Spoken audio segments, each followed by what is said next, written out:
Good afternoon, my 2301 Eco students.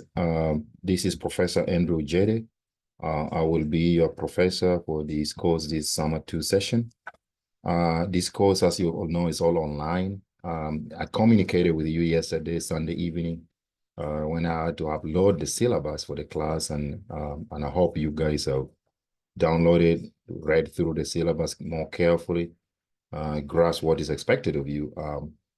As you're all aware of all online classes that you're taking here at Texas State, I'm going to be recording a bunch of videos, chapter by chapter, which I will be posting on the class website at Canvas.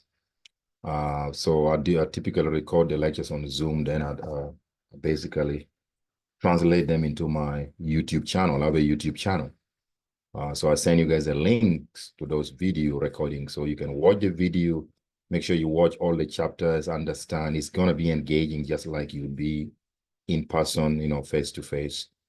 So as again, I'm a macroeconomist by training at the PhD level. I teach classes here at Texas State at all levels, macroeconomics at all levels. I teach principles of macroeconomics, which is a 2315 class, and this class, which is I just started teaching recently, because this class integrates both microeconomics and macroeconomics. So this class is not for economic majors, neither is it for business majors. So I made that very clear in the syllabus. But I also teach upper level undergraduate courses in economics, like intermediate macro, and I also teach graduate level macroeconomics, advanced macro theory and applications, plus other classes here, like international economics. I also teach. Sometimes I teach econometrics, statistics, and others, monetary policy and theory. So anyway, before we get started, I just want to quickly go through the syllabus. It might take me maybe 5 minutes. Then we can start chapter 1. No. Let me share my screen here in a second. Okay. Let's go in here.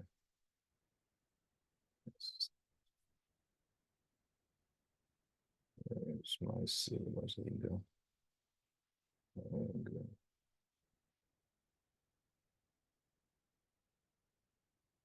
Okay.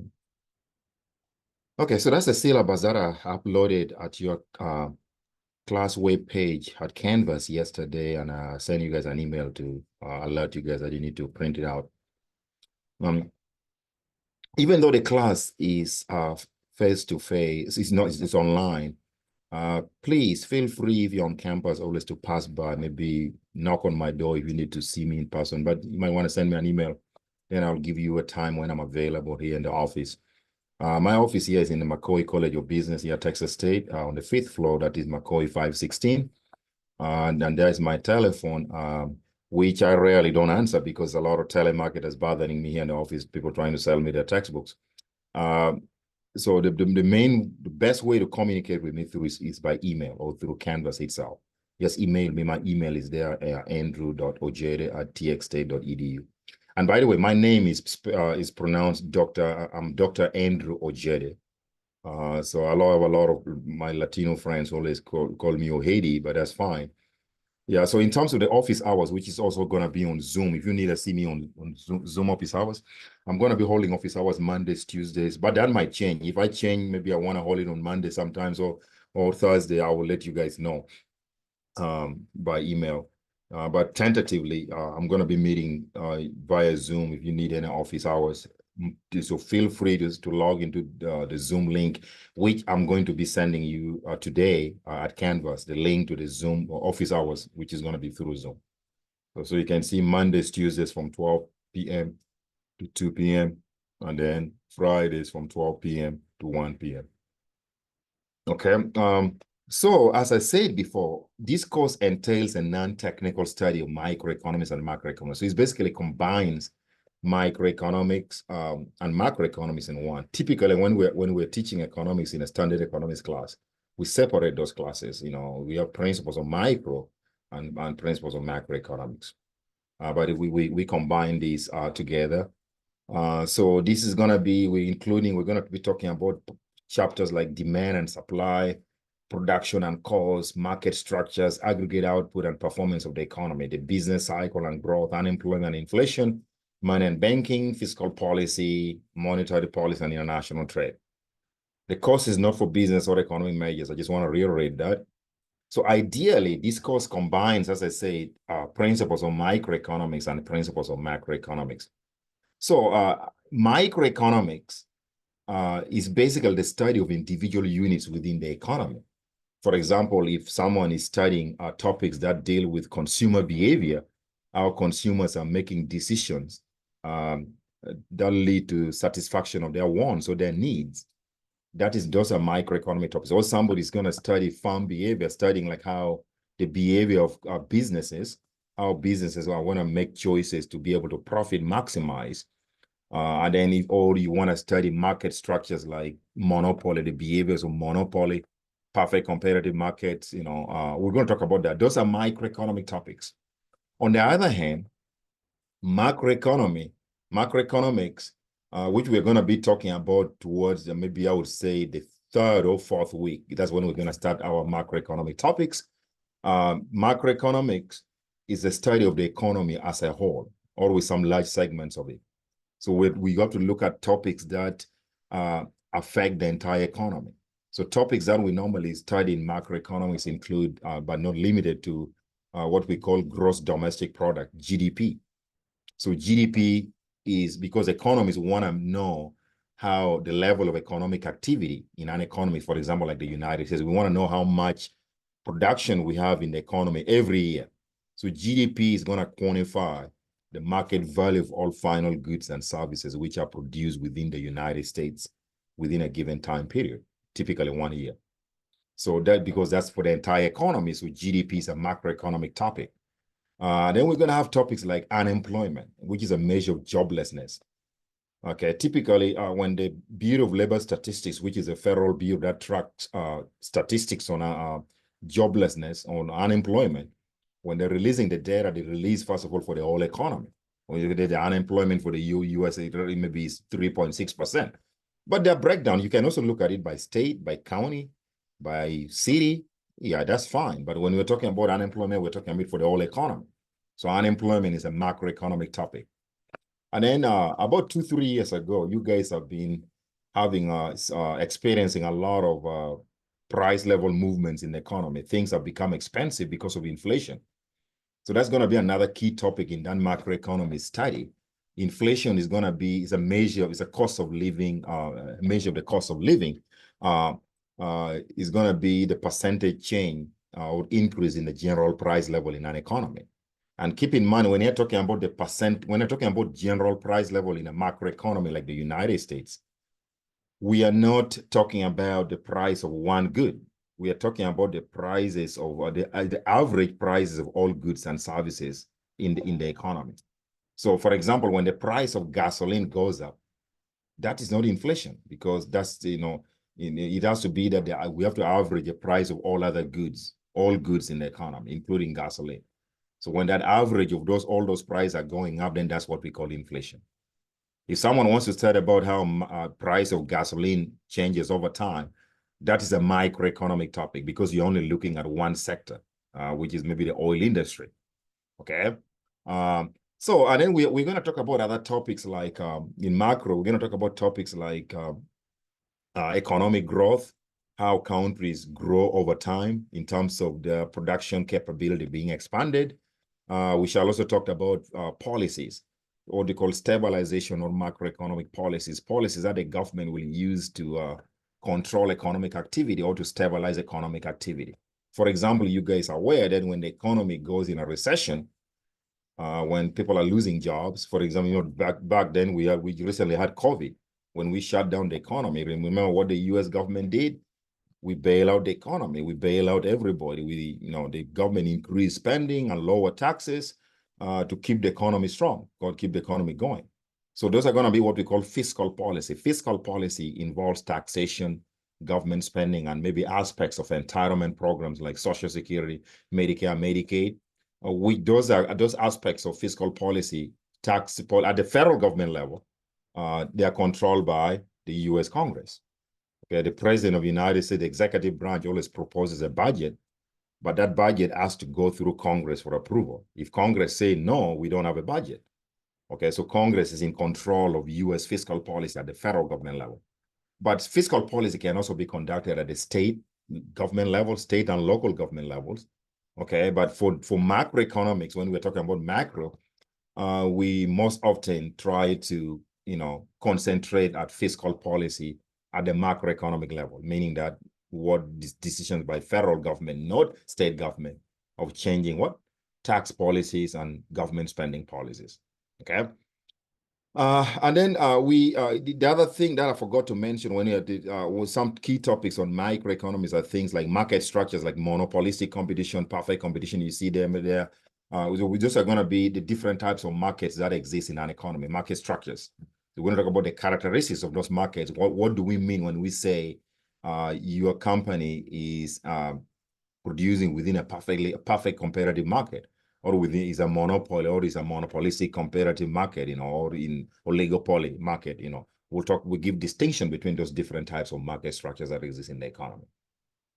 Okay, so in terms of the required textbook, the textbook that we're going to be using here is Modern Principles of Economics, 5th edition by Tyler Cowen and Alex Tabarrok. Both of those economists are George Mason University, the great economists. Access, you also need access to what we call Achieve. Macmillan, your book is published by Macmillan. Macmillan publishers now, they have the Achieve. Achieve is where you're going to be doing all the homework and quizzes that I'm going to be assigning through Achieve. But you can access that Achieve through Canvas. If you go to Canvas, all you got to do is click on the course modules, and in Canvas, when you log in Canvas, click on modules, you're going to see Achieve icons. Then you click on Achieve to see any assignments that have been assigned, and you just do them right away.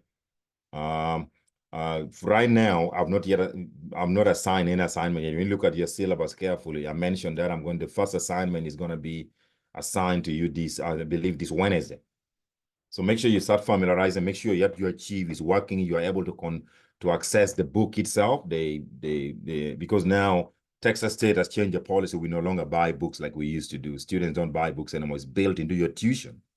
So when you enroll for class like this, all your books are already in there. You already paid for them within when you paid for school. So all you gotta do is just go to Canvas for this class. I teach other classes where we're using different publishers like Pearson. We use what they call we use MyConlab. It's another online platform for that publisher. It's also linked to whatever. But here we use Achieve. Achieve is like your main platform where you're going to be doing your online, all homework assignments and quizzes I'm going to be assigning in this class are going to be online through Achieve. So make sure you familiarize yourself. If it's your first time using it, make sure it's working so you don't miss any assignments. Okay. So what else do I want to talk about here? So here are some of the learning objectives of this class. So this class has got two main principal objectives. First, it's going to introduce students to a wide range of key microeconomic and macroeconomic concepts, principles, and tools. Second, it enables you to apply those sets of principles and tools as critical thinkers in reasoning, policy debates, as well as an understanding of the features of both microeconomics and those of a well-functioning economy at the macro level. The exams, quizzes, and homework assignments will focus on problem solving. I'm just saying, there's not going to be any hard math. It's going to be just some basic algebra. Not really, not even algebra. So you should not be, overly bogged down that you might fail a class because you forgot how to, but it's going to be quite simple. But you need to follow and watch these videos to be able to do well in the class. Graphical analysis and conceptual understanding, okay? So you can read some of these. I'm not going to go through all aspects of the syllabus. I told you yesterday to read them before we start today. And it's okay and then the one other thing that I need to mention before we start here is that your PowerPoint slides, summary of your PowerPoint slides, I post them ahead of time at Canvas. So when you go to Canvas and you click on course modules, you scroll down where you access textbook like Achieve. I already put a summary there. You'll see another whatever, under another folder under modules, which I said, I believe is PowerPoint slides, lecture slides, notes, and readings. You're gonna see like posted like chapter 1, chapter 2, chapter 3. So you can read ahead of me, please. And that's what I always want you to encourage you to study, even whether you want to use a textbook, study the textbook or those PowerPoint slides ahead of me, so that when I record lectures and pause, you're already ahead of me, and basically you watch the video just to, for more clarity. Because the videos and it's the lecture itself is going to help you like do assignments, because you need to understand these concepts very well. So in terms of assignments, or as I said, all quiz and homework assignment will be assigned at Achieve, which you access through Canvas. A total between 5 to 7 homework assignments and 5 to 7 quizzes will be assigned during this summer 2 semester. These assignments are an important component of the course, and each will count towards your final grade. Assignment must be submitted before or on their due dates. Late assignments will not be tolerated in each class, but in lieu of that, I'm just gonna basically I always drop the lowest quiz and lowest homework assignment grades in determining what your final course grade. Okay. So let's continue here with the discussion of the syllabus a little bit. In terms of the exams, there's going to be 3 exams, 2 midterm exams and a final exam. Your first midterm exam, summer goes really fast. Everything is condensed. Your first midterm exam is actually next week on Tuesday, July 9th. And the second midterm is going to be Monday, July 22nd. So in terms of the midterm, the exams, I'm actually carrying you, typically when you're taking the class face-to-face, you come in the class and you take the exam for, say, an hour 40 minutes. Final exam, 2.5 hours. I'm actually going to be assigning you exams online at Canvas. And I'm not going to be, it's going to be, give you the whole day to finish. Almost the whole day, maybe 12 hours to 16 hours, whatever it is. So if anybody has like somebody was approved for any disability, where we normally approve you for a time and a half, you don't need to worry about this, because you have the whole day to do the exam. So there's, so this accommodates everybody in this kind of setting. So for example, on Tuesday, July 9, you're going to wake up in the morning and the final exam is going to be at Canvas. All you gotta, but I might try to restrict how you do that exam. Maybe if you log in and you start doing that exam, you must complete it in one session. I don't care whether you take 6 hours on it, 8 hours or 2 hours or 1.5 hours. But if you log out, you view some questions, maybe the system may not allow you even view those questions when you come back and log back again. So the exam must be completed for the most part in one session. But if anything changes, I'll let you guys know. Okay. Those are the makeup examination policy. I don't want to waste my time on that. So you see, your final exam is going to be on August 2nd, and it's going to be due by what? By 8 p.m. So you again, on the final day of the final, which is the last day of class, you have a whole day until 8 p.m. to hit submit your final exam. You finish doing your exam and submitting it to me. That would be wonderful. So let's work around that.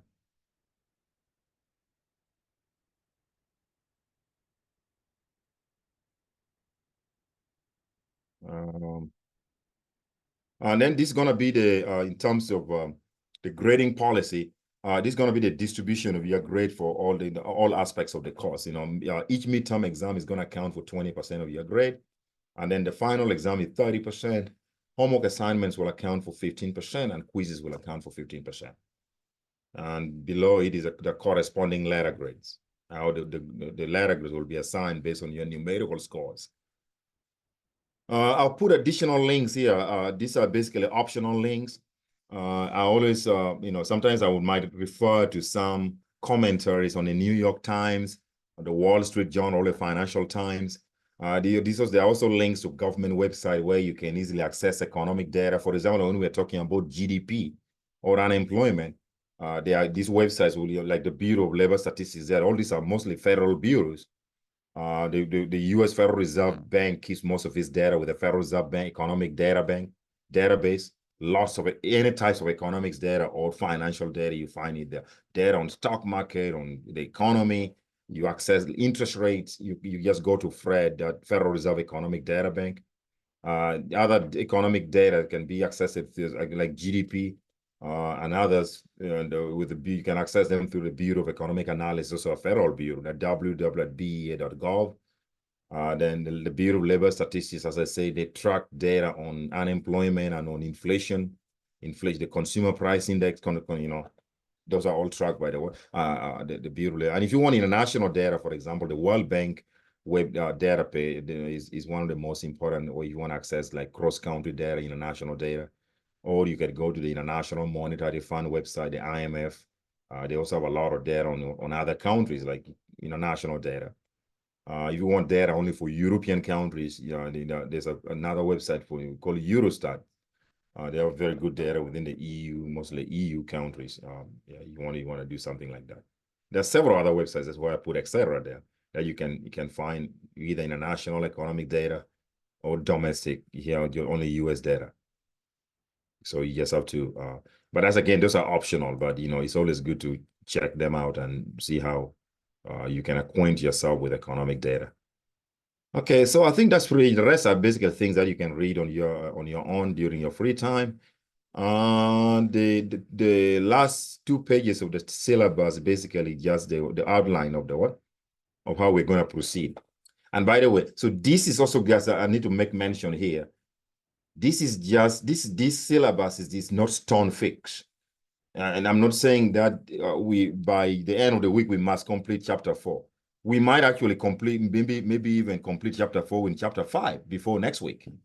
So I may adjust coverage, based on what I feel, the speed, the scope, and all that kind of stuff. Sometimes we may be a little slower than what this syllabus, but this just gives you an idea of the different topics that we're going to be covering in this class, both principles of micro and macroeconomics. So you can see, I would say the first, let me just give you guys an idea here, what is going to be in terms of what the coverage of the material. So up to chapter 15, chapter 17, see, which is going to be up to the third week of third week of class. Those are all microeconomic topics. Let me repeat that again. From chapters 1 through 17, they're going to be mostly microeconomic topics. Then from chapter 26 onwards to like 35, but they're not going to, skip some chapters because we cannot cover everything in a textbook. You're never going to textbook has got like about 36 chapters. So even though we're saying chapter 35, we skip some. You see, jump from 30 to 35, meaning we're not covering chapter 33 and 34 because some of those topics may not be relevant to your general understanding of the concepts of principles of economics. So the ones we have put here are the ones that you are crucial, mostly crucial for you to get something out of this class or to satisfy the key objective of this class. Okay, so that's as far as the syllabus goes. So I'm going to dive straight to our first chapter. I'm going to share my screen again. Then we'll talk about it on the other side. Just hold on a second. Let me open it here in a second. Okay. So let me share my screen again. Okay. So most of the time I'm going to be writing on the screen. So I got my digital pen. I need to warn you though, as I'm doing the lecture, I'm not very good at writing. If I'm teaching, you come to face-to-face in a classroom. When I'm using marker pen on the board, my handwriting is really pretty. But if I write with this digital pen on the computer screen, it's gonna look like somehow like chicken legs, chicken feet. It might not look very clear, but I hope you guys can follow it and bear with me, even if the handwriting might not be pretty. The most important thing is you following the material. But I'll try my best to make sure that whatever I write on the screen, you can follow and understand as I'm talking and going through the material. And then when you complement this with some of the examples in your textbook and of chapter problems, then you should be good to go. Achieve has got also a lot of practice problems, chapter by chapter. So make sure every chapter that we cover, you go to Achieve and practice. And then I'm going to be assigning quizzes and homework on those chapters that we have gone through. So to make you keep track of the material to be better prepared for the exams. Okay. So that's what, for the most part, the questions that we'll have on the homework and the quizzes are going to be very similar. No, they may not be identical, but they're going to be very similar, almost exact within the same concepts, principles and concepts and problem solving. I might just change the numbers or change the wording a little bit. Yeah, so if you do very well where you're keeping track of your material, you're going through this lecture video that I will be posting, you should be able to do well in this class. So let's kick off chapter 1. So you can see the textbook again. That's the name of the textbook, and the authors are there, Tyler Cohen and Alex Tabarrok. So the first thing we're going to do, the first chapter, which is basically the basic concepts and principles of economics. So again, I know some of you are coming from engineering field. Some students might be coming from liberal arts or coming from different colleges across the university. And this might be the first time learning economics. I just want to let you know that economics is just like any other subjects. If you take me, all my life, I've only been double major in mathematics and economics. So I'm a mathematician and economist. Okay. I've not been to a chemical engineering class in my life or civil engineering class. So if you take me to a civil engineering class, it might take me about 6 weeks or 6 months before I even get a clue of what they're talking about. Because they speak through chemical engineering jargons or models, engineering models. If you go to political science class, which I've never been a part of, political science is also taught using some jargons in political science. So every discipline has got a different way of communicating to the audience in that group. So economists also, we have a different way of communicating our messages. So most of the way we communicate as economists, we communicate through what we call economic models. And later on, as I'm going to talk about, economic models are basically a simplified version of a more complex world reality. Okay. So that's how as far as this is gonna go. So so you just have to bear with me that as long as you're following it, it's not gonna be, and it's just gonna be very, very simple.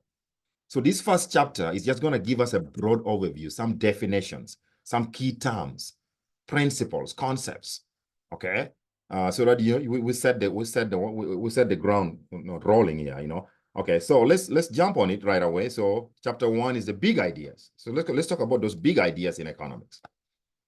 So the big ideas in economics basically there are a couple of things. If I was only teaching macroeconomics, would shrink them. But because I'm combining both micro and macroeconomics, those big ideas will cover the segments of both micro and macro.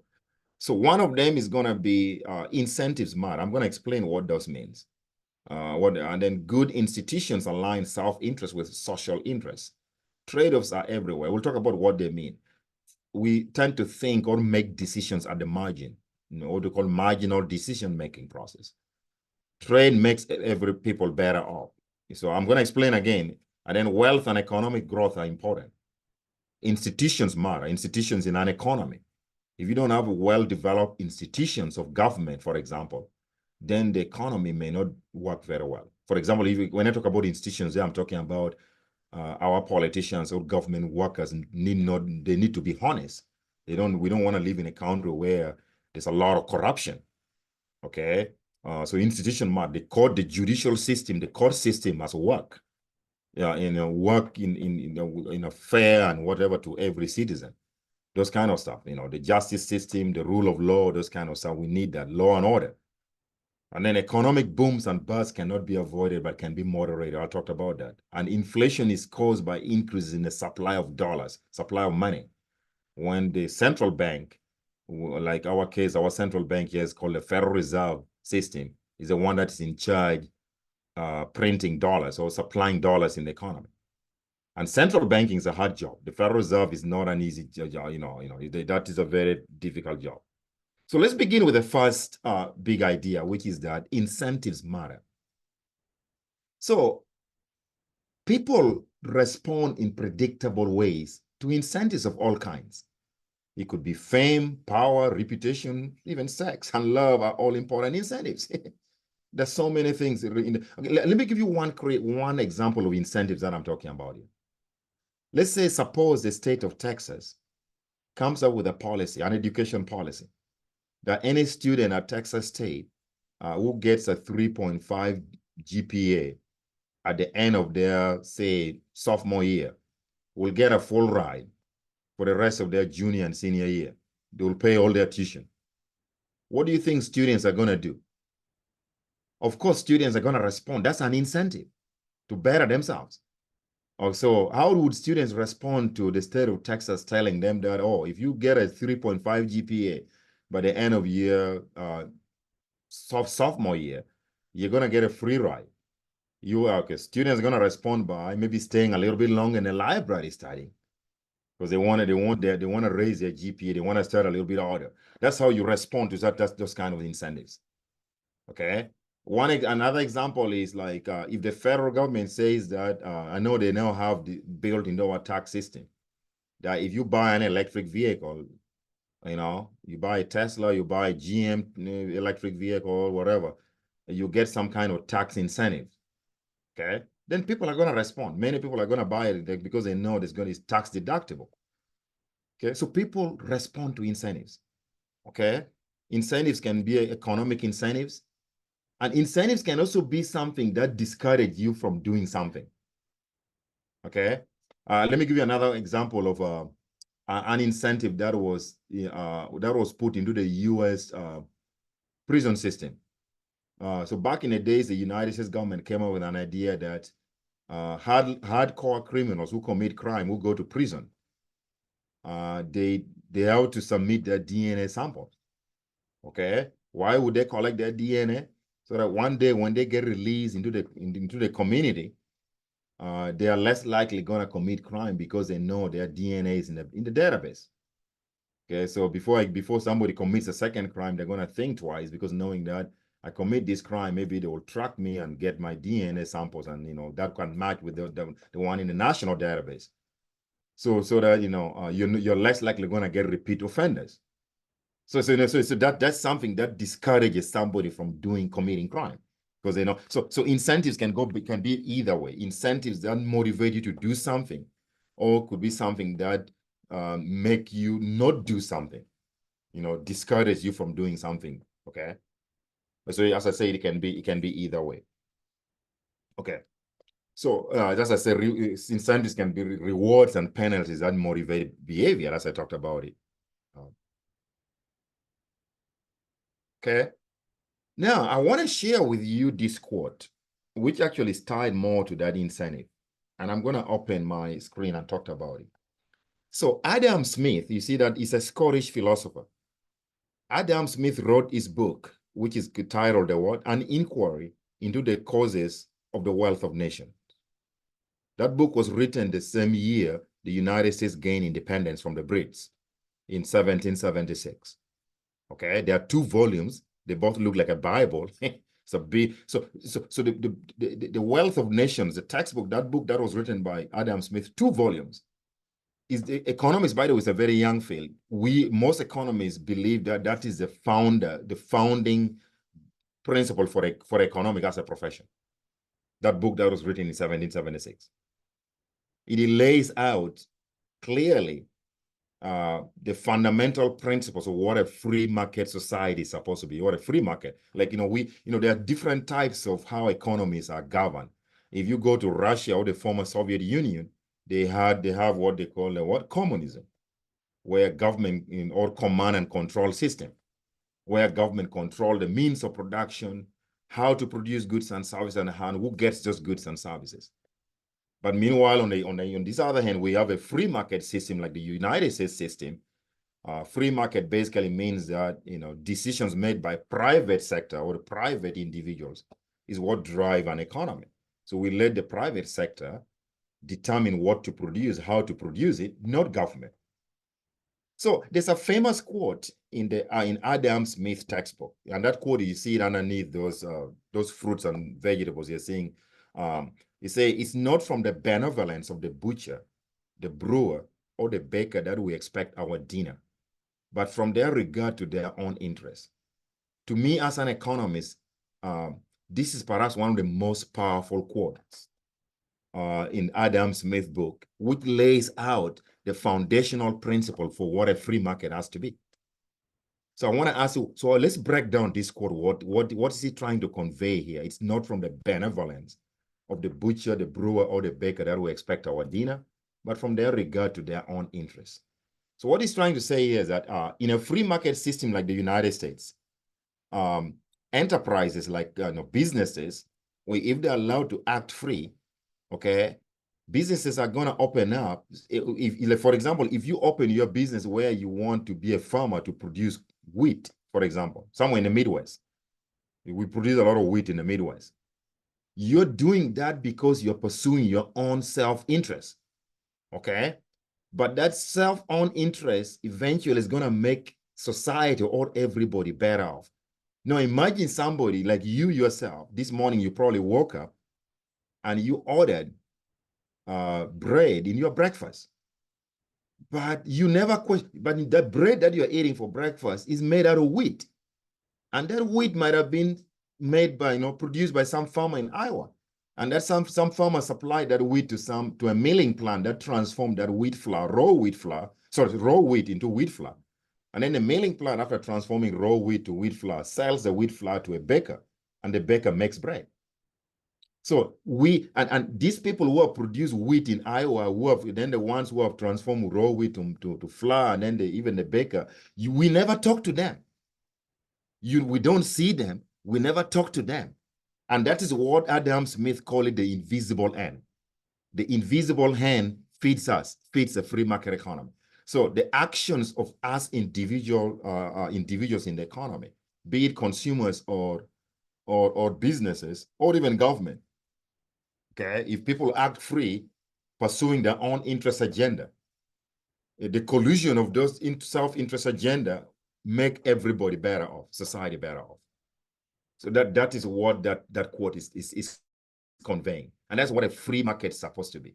If you let people free, people set up their own businesses and all that kind of stuff. Everybody it is a goal of profit maximization. Consumers want to maximize their satisfaction on those goods. Then the interaction of those actions by individuals, private individuals, will make society better off. Okay. So I just want to give you this is a kind of checking your understanding here. Which of the following is an incentive to read your economics textbook? A, is it the title of the book? B, is it the time it takes you to read a chapter? C, better grade in economics. The answer is, of course, going to be C. Okay, but if you want to getting better grades in economics, an incentive for you to what? To read your economics textbook. Because you don't read the textbook or you don't go follow the lecture material like in the video and PowerPoint slide and do your homework and work on the problems, you're not going to get good grades in economics. So better grades in economics is an incentive. It's an economic incentive that will drive you to studying more or to read your textbook. Okay, so let's proceed here. And the second big idea is that good institutions align self-interest with the social interest.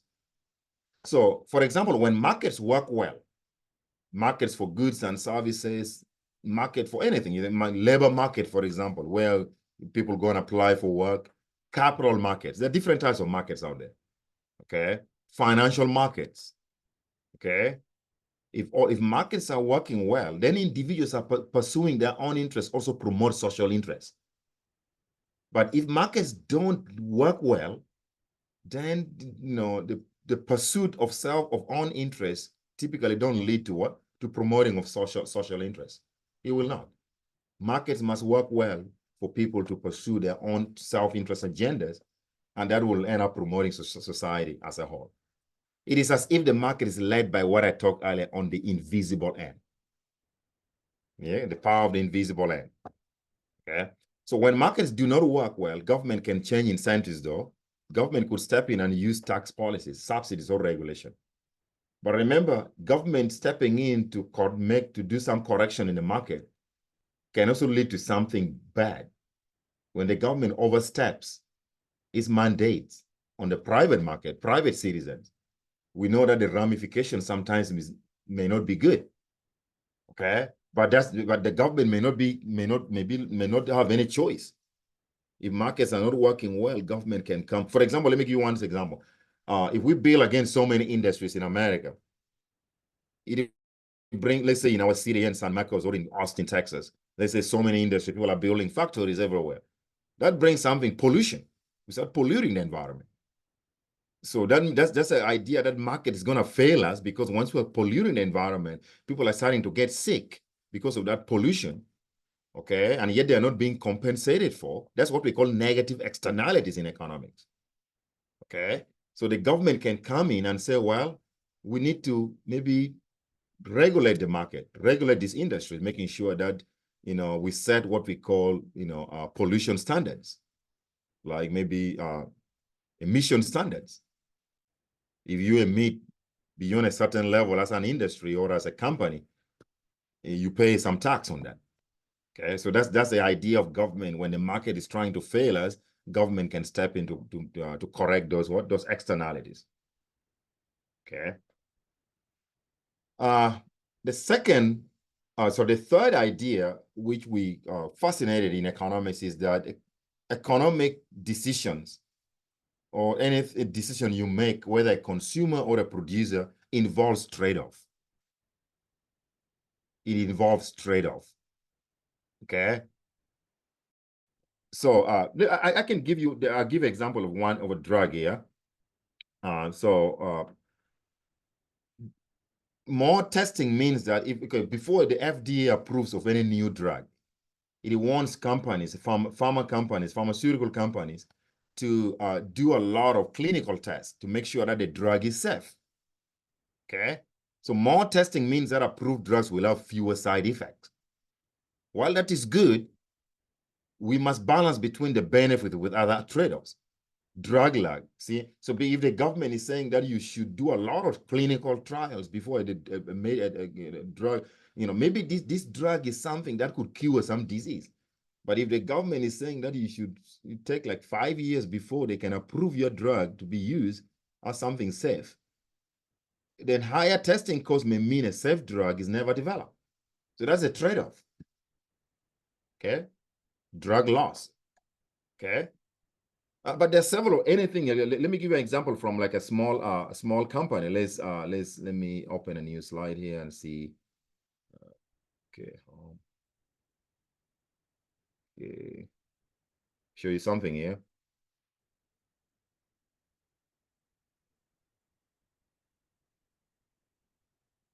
And we can, by the way, illustrate those trade-off using a what? Using a diagram, which I'm going to talk about it later in chapter 2, or what they call a production possibility frontier. But right now we just look about trade-off. Let's look at the trade-off which Tesla faces. For example, trade-off at Tesla as a company. So here's a trade-off. We can draw it in a graph.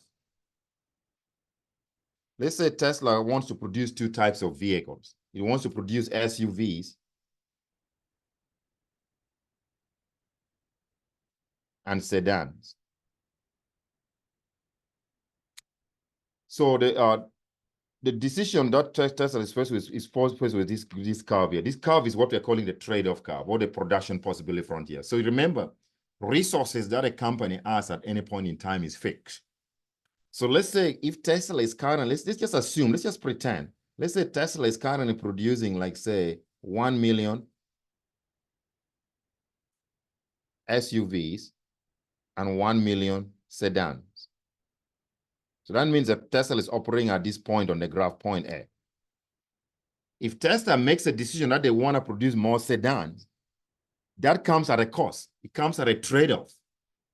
Tesla must give up some SUVs because they want to produce more sedans. So they might increase the production of sedans to 1.2 million. That means the annual production of SUVs could fall to what? Maybe 800,000. 800 million. Sorry, 800,000. That's right.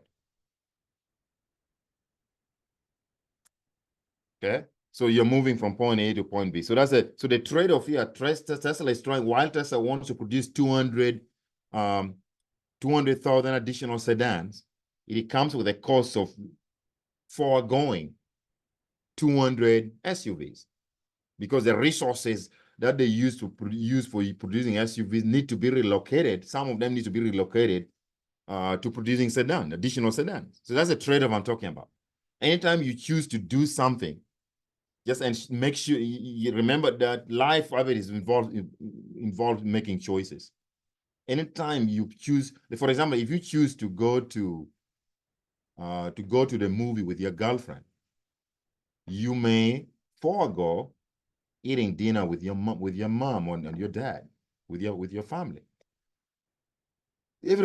Or if you choose to eat dinner with your family, you may forego taking your girlfriend out somewhere, maybe to the movies or something like that.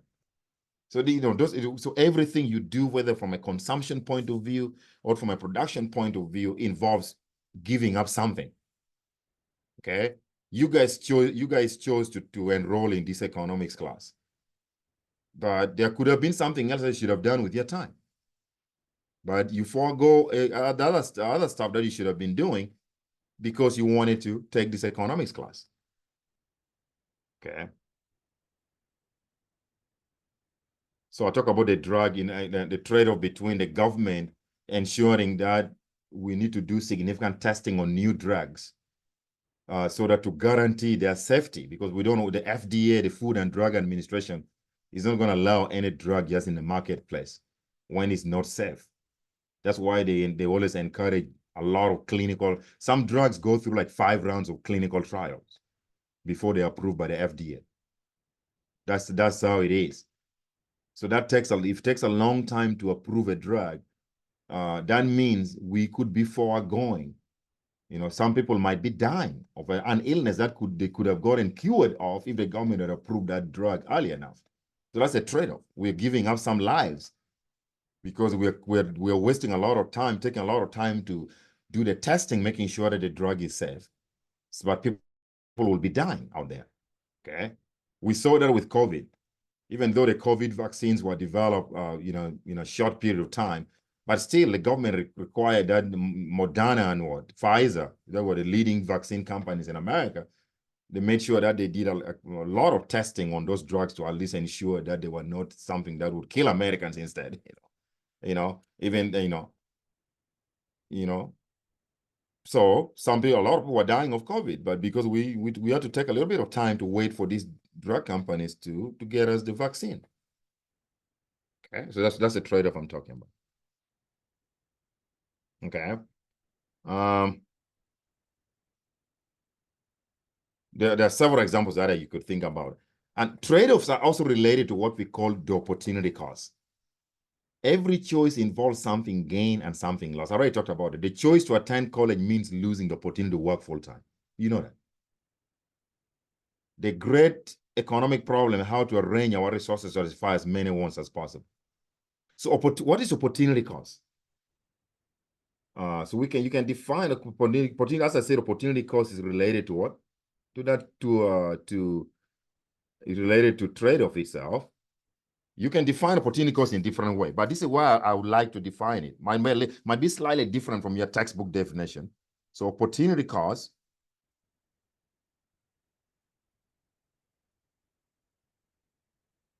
is the best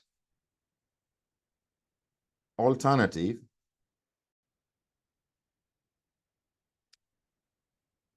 foregone when a choice is made.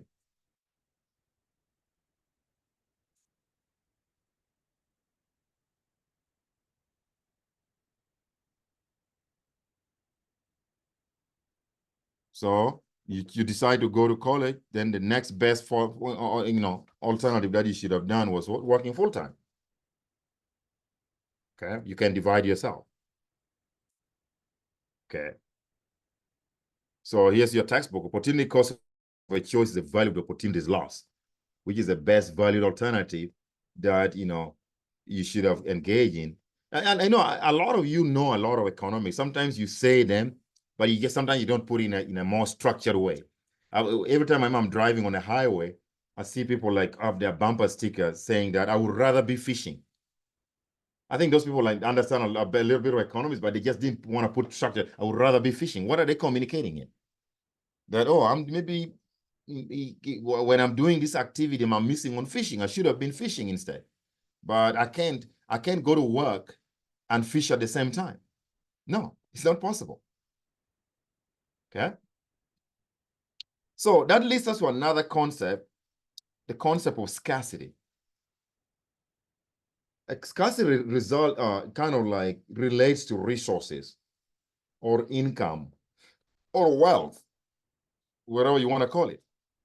So our resource is always scarce, it's always limited. So you can, when you say scarce here, it means something is limited. Your income, your wealth, our resources, be it at an individual level or society or country level, resources are always scarce or limited. There isn't enough to satisfy all our, but our wants, see, our wants are unlimited.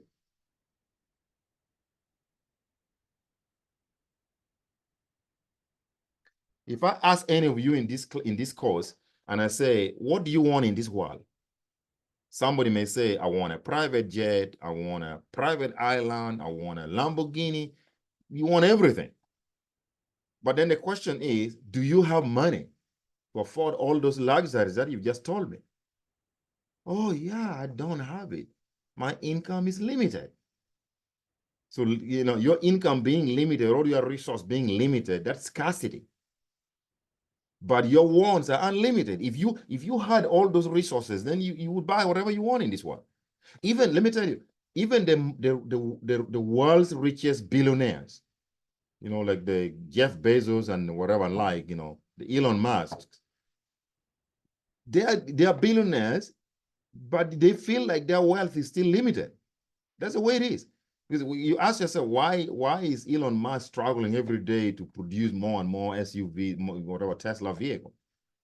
You know, because, you know, they feel like even though they're billionaires, those billions, they feel they're limited. So resources are always limited, but the wants which we want to satisfy are always unlimited. So that means if resources are scarce or limited, but our wants are unlimited, then society or individuals must make choices. You need to prioritize. You need to make your shopping list. You think about for yourself. You wake up, let's say you wake up tomorrow morning and you only have $100 remaining for the day, but you want things, wants that you want to be fulfilled. You want to take your girlfriend to the movies. You want to take her shopping at the mall. You want to go eat dinner. Man, that $100 might not get you by through all those activities you're listing. So, and you know what? You don't want to go to the movies with your girlfriend when your stomach is empty. So you might say, well, the $100 that I have, I need to make wise choices, wise decision. Maybe it might be best for us to first go eat. So you go, maybe going to eat with your girlfriend is going to be the best thing you should do. Okay. And then by the time you go to the movies, maybe there's nothing left over. So maybe you can say we can put away going to the mall can wait. See that? That's what I'm talking about. See, but otherwise, your wants are unlimited, but your income or your resources are fixed. That's why you have to make choices. And anytime you make a choice, you foregoing something. Okay? The best alternative foregone when you make a choice is what you call the opportunity cost. Opportunity cost is what you should have done had you not undertaken this action. You know what I mean? Because you know your resources are limited. You can't do everything. Okay. So, for example, what is the opportunity cost of reading your economics text? This is basically testing your understanding here. Remember, the opportunity cost is what you must give up if you choose to do something. So, if you choose to read your economics textbook, the correct choice there could be spending time with friends or family. You're not going to be able to spend time with your friends or family because you're concentrating reading. So the correct answer is A. The cost of the textbook is not an opportunity cost. Better grades in economics is not an opportunity cost. Better grades in economics is the incentive while you're reading the text. We talked about that already. You're reading the textbook because you want to achieve better grades. That's the incentive. But the opportunity cost, what you must forego, the correct choice there would be A. Should you decide to read your economics textbook tonight? Okay.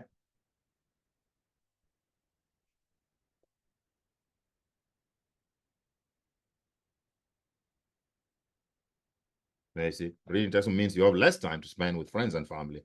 So that seems like a no-brainer, correct choice there. Okay. Now let's look at the fourth big idea. The fourth big idea is thinking on the margin. This is one of the foundational principles of the big ideas in economics. Think on the margin.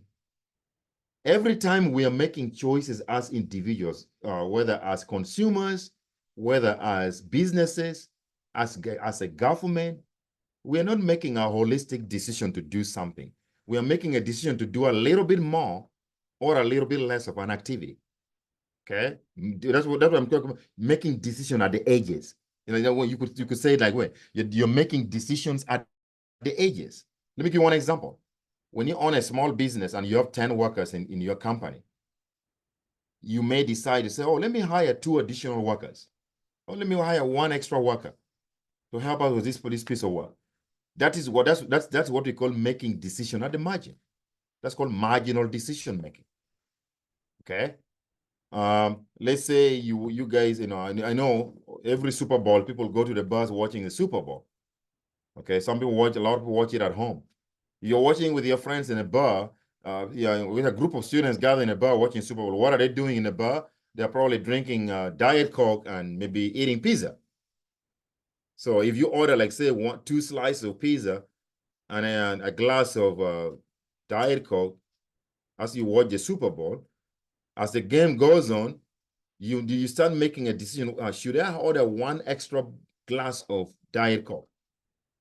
See, that's marginal decision. You already drinking that Diet Coke when you arrive there, but now you're making an addition to either order more.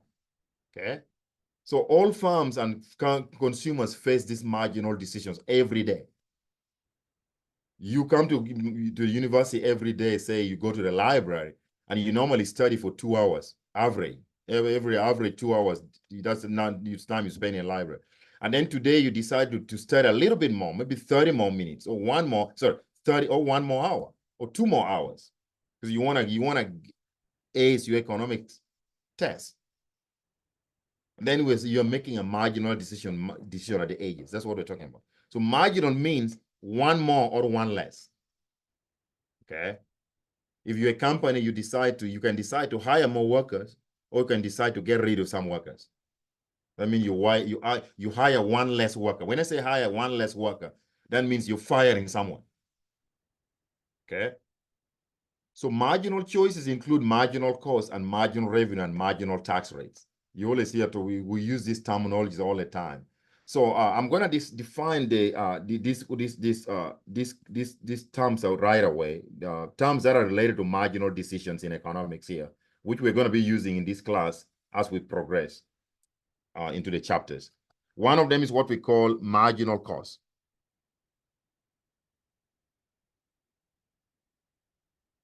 So marginal cost is gonna be defined as is the additional cost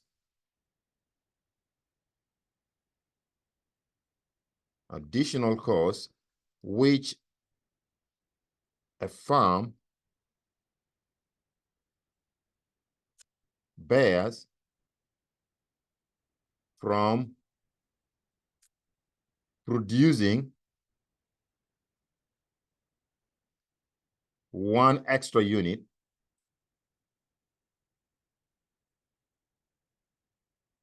of a good. We're saying that that's your margin, that's the additional cost income. Let's say you are a farmer, and this farmer was producing 200 bags of corn. If the farmer decides to produce 201 bags of corn, one extra bag of corn, how much will their cost go up for producing that additional bag of corn? That additional cost that you incur from producing that one extra bag of corn is what we call the marginal cost.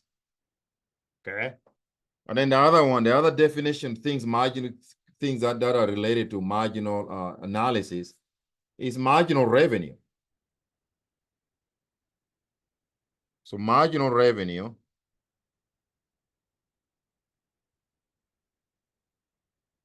is the additional revenue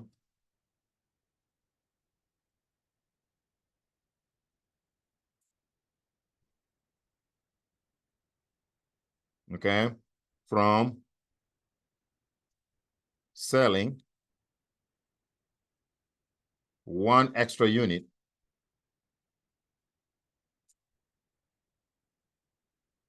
of a good or service. That's the additional revenue you get. Okay. And so on and so forth. So let's continue from there. Then the fifth idea is that trade makes people better off. Think about it. If we don't have a society in which people do not trade, then life would be very primitive. Trust me. The benefits of trade go beyond the benefits from exchange itself. Trade also leads to what we call increased production through specialization. And by the way, it was Adam Smith, who is that Scottish philosopher that I talked about earlier, with that powerful quote, who came up with these ideas about specialization. Because when you go back to the Stone Age days, primitive society, like some 3,000, 5,000 years ago, there was no concept of specialization at all whatsoever. People were living primitive lives, like it's not like modern society today. So like somebody might try to be their own doctor, but maybe we didn't have modern medicine we have today. Maybe they go to the forest, the jungle, and get some herbal medicine for treating their diseases or illnesses. Somebody may want to be their own builder. They build their own house. They want to be their own farmer. So there was no concept of specialization. And so when Adam Smith wrote his book, he argued that if societies can specialize in what they do best, what we follow and we're gonna, let's say, and we know that one of the reasons why some of you plan to major in economics, because you are gifted in economics compared to other subjects.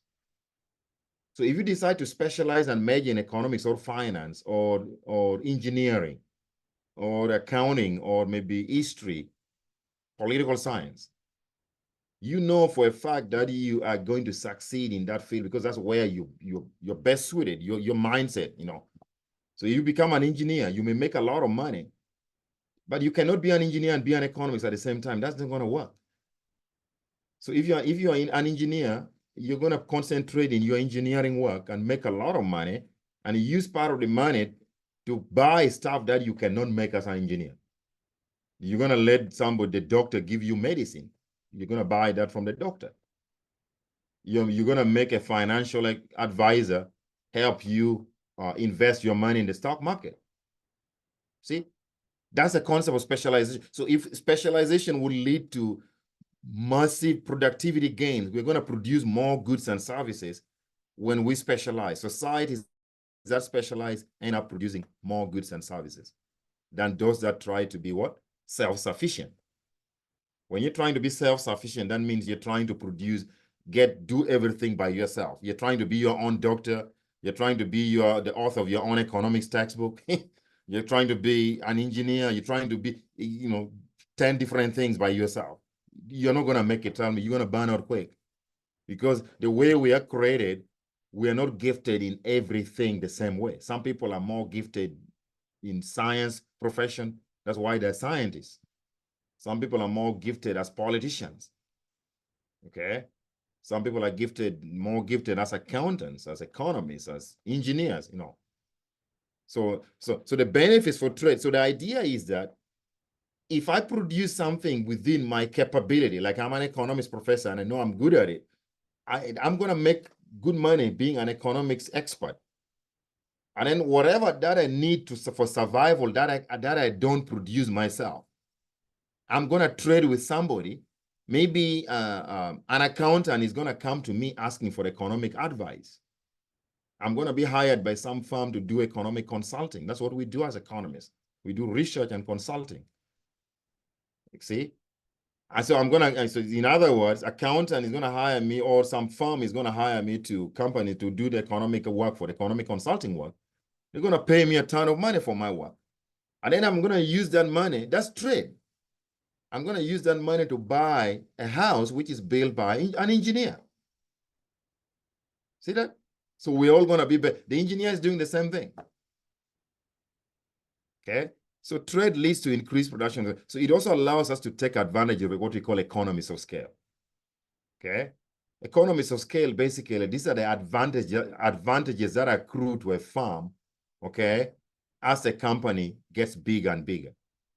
Okay? Like I'll give you one example. Walmart. Walmart is the largest retail store in the United States, maybe in the world.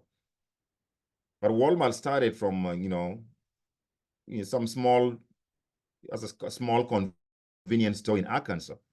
The owner of Walmart used to be in the military, retired vet, started a small convenience store in Walmart, Sam Walton.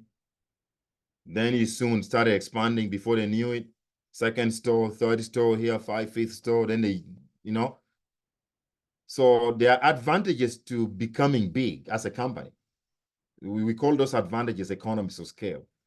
So when you grow bigger, like Walmart, think about it. The one clear advantage from growing to be big as a company compared to a small business. If you ask me as an economist, why is it that many mom and pop shops that used to be in our neighborhoods have all collapsed when Walmart became the biggest store in America? The answer is simple. It's because a small convenience store in our hometown that used to thrive before the emergence of Walmart, they are not enjoying economies of scale.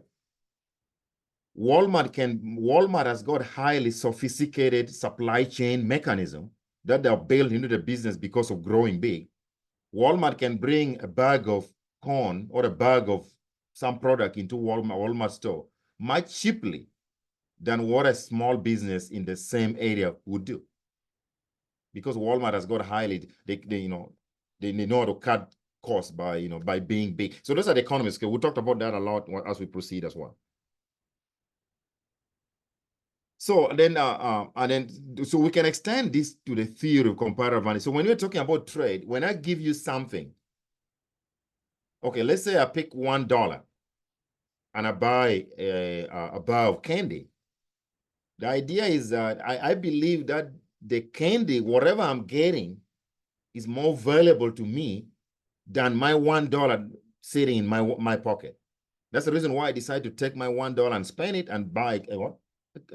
I believe that bar of candy gives me more satisfaction than the $1 lingering in my pocket. That's what. So we all benefit. And then the person who sold you that bar of candy thinks the opposite. Thinks that the $1 is more useful to him at that time than the candy. So there's when trade is voluntary, everybody benefits, society benefits. And we can extend the idea of trade not only within the economy, we can go across the borders. Okay? One of the things that, the basis for international trade is, when you think about it, it goes really deep. Why does America trade with Japan? Ask yourself, why does America trade with China? Why does America trade with a lot of countries in Africa? Let me tell you, for a matter of fact, some people in America argue, I always see a lot of ignorant people saying that, why would we bother trading with some poor countries out of the African continent or in South America or in Asia? The fact of the matter is that who are some of those countries in Africa? Some of them are arguing that, oh, what do we get from Africa anyway? Yes, you get a lot. Because let me tell you one thing. Some countries in Africa may be the poorest, but they may be having the most unique natural resource goods that are needed by Western companies to produce goods and services. I'll give you one example. there's a mineral called coltan. It's black in color when they mine it underneath the ground. The extracts from that coltan is what we use for producing cell phone signals, signals in cell phones, and signals in commercial airlines and other devices. But guess what? About 85% of the total world deposit of that mineral, or that precious mineral, that if you don't have a cell phone, is in the Democratic Republic of the Congo. And it's in a place where there's always civil conflict. So if America were to shut its borders up with the Congo, so we're not going to trade with the Congo, then that means you will not have companies like what? Like Apple. You're not going to have other global companies like Samsung.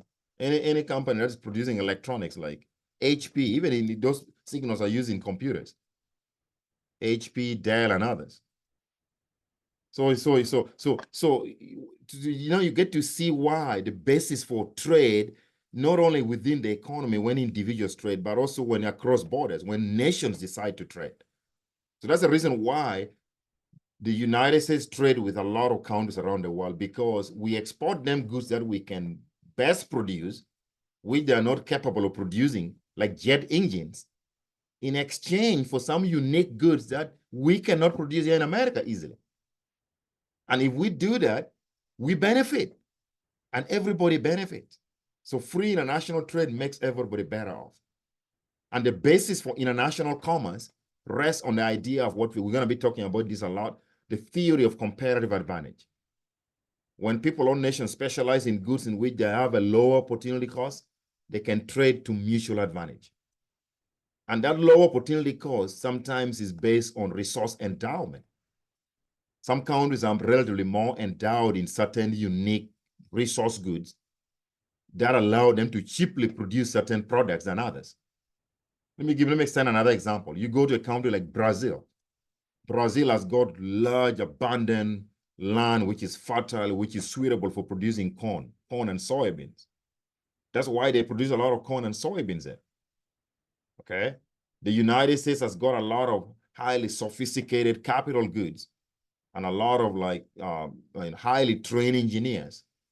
That's why we easily produce jet engines in the United States. To produce a jet engine is not easy. We cannot just give it to some country. Let's say Tanzania in Africa produce jet engines. They're not going to have the capability of producing that at this point in time.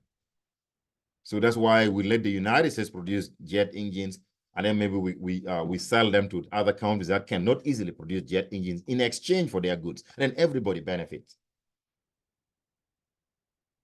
So we'll come back to this again in the next chapter also, yeah. And then the sixth economic idea is wealth and economic growth are important. Wealth. Economic growth creates wealth. What is economic growth? Economic growth is the ability of a country to produce increasing amount of output, okay? Let me see. When a country can produce more goods and services, we say the economy is experiencing what? Economic growth. Let me just define it here. The word economic growth, which we use a lot, is the ability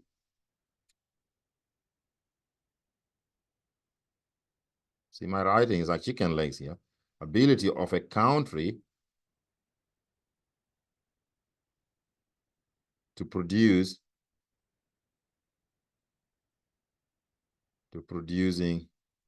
increasing amount of output. Amount of output or products.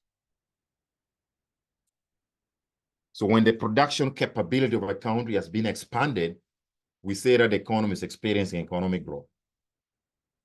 Okay? So wealth and economic growth is critical, very important. Economic growth, when the economy produces more goods and services, what does that mean? That means more people are getting jobs, more people have income, more people are able to invest, let's say, in the stock market. That's how we create wealth. If the economy is not producing enough output, what does that mean? Maybe we're in a recession. It means fewer people are working. We are creating fewer wealthy people than we should be doing. Economic growth creates a lot of opportunities for people to get rich and wealthy. Okay, so it's the source for what? Prosperity for most nations, right? It's economic growth. So wealthy economies like the United States enable richer and healthier lives. There you go. When the economy becomes wealthy because of economic growth, then people are richer, and also that leads to healthier lives because people have higher income. They're able to, afford better healthcare, be on good, nice, balanced diet that, they can afford so many goods that can increase their quality of life. Okay. And that might lead to even what? Higher life expectancy. Okay. In fact, we know for sure that economic prosperity or economic growth and wealth for nations always lead to higher life expectancy. When you look at the most advanced economies in the world, including the United States, most of Western Europe, Japan, New Zealand, Australia, Canada, up here, and those countries tend to have very high life expectancy because of they're richer and more wealthier nations. So on average, that translates into great economic prosperity. There's a discussion question here. Think about the things you do throughout your day. How many of them could you do in an underdeveloped economy? Like you go to some poor country in Africa or South America with no services or infrastructure. There's no right or wrong answer to this, by the way. Some people might say you do all of them, given the circumstance. Most of them, some of them, none of them. Okay, so there's no right or wrong answer there, depending on the circumstance. I want to show you this graph here. This graph is telling you exactly what I just talked about. Average life satisfaction on a 10% scale. Plotted again is GDP per capita converted to dollars at prices that equalize what we call purchasing power parity. So GDP per capita basically is average income. When they ask on average, how much does an individual in America earn the whole year long? That's what we call average income. We just take the total income of a country divided by the population, getting just the average income. So you can see that countries that tend to have higher income, higher GDP per capita, measured on the horizontal axis, the countries like Denmark, Finland, Norway, Ireland, the United States, the United Arab Emirates, Great Britain, Germany. See, you can see those countries. They tend to have higher average life satisfaction compared to countries which are at low level of income, like Tanzania here, Ethiopia, Benin. Most of those countries are in Africa. Okay, some of the poorest countries, most of the poorest countries are found in sub-Saharan Africa. Okay, so you can see that there's a positive correlation between having higher economic prosperity or measured by higher average income and also experiencing average life satisfaction. Okay. So I said earlier on that for an economy to thrive well or markets to work well, it requires institutions. Institutions matter. When I talk about institutions here, mostly it could be market institutions, but mostly institutions of government.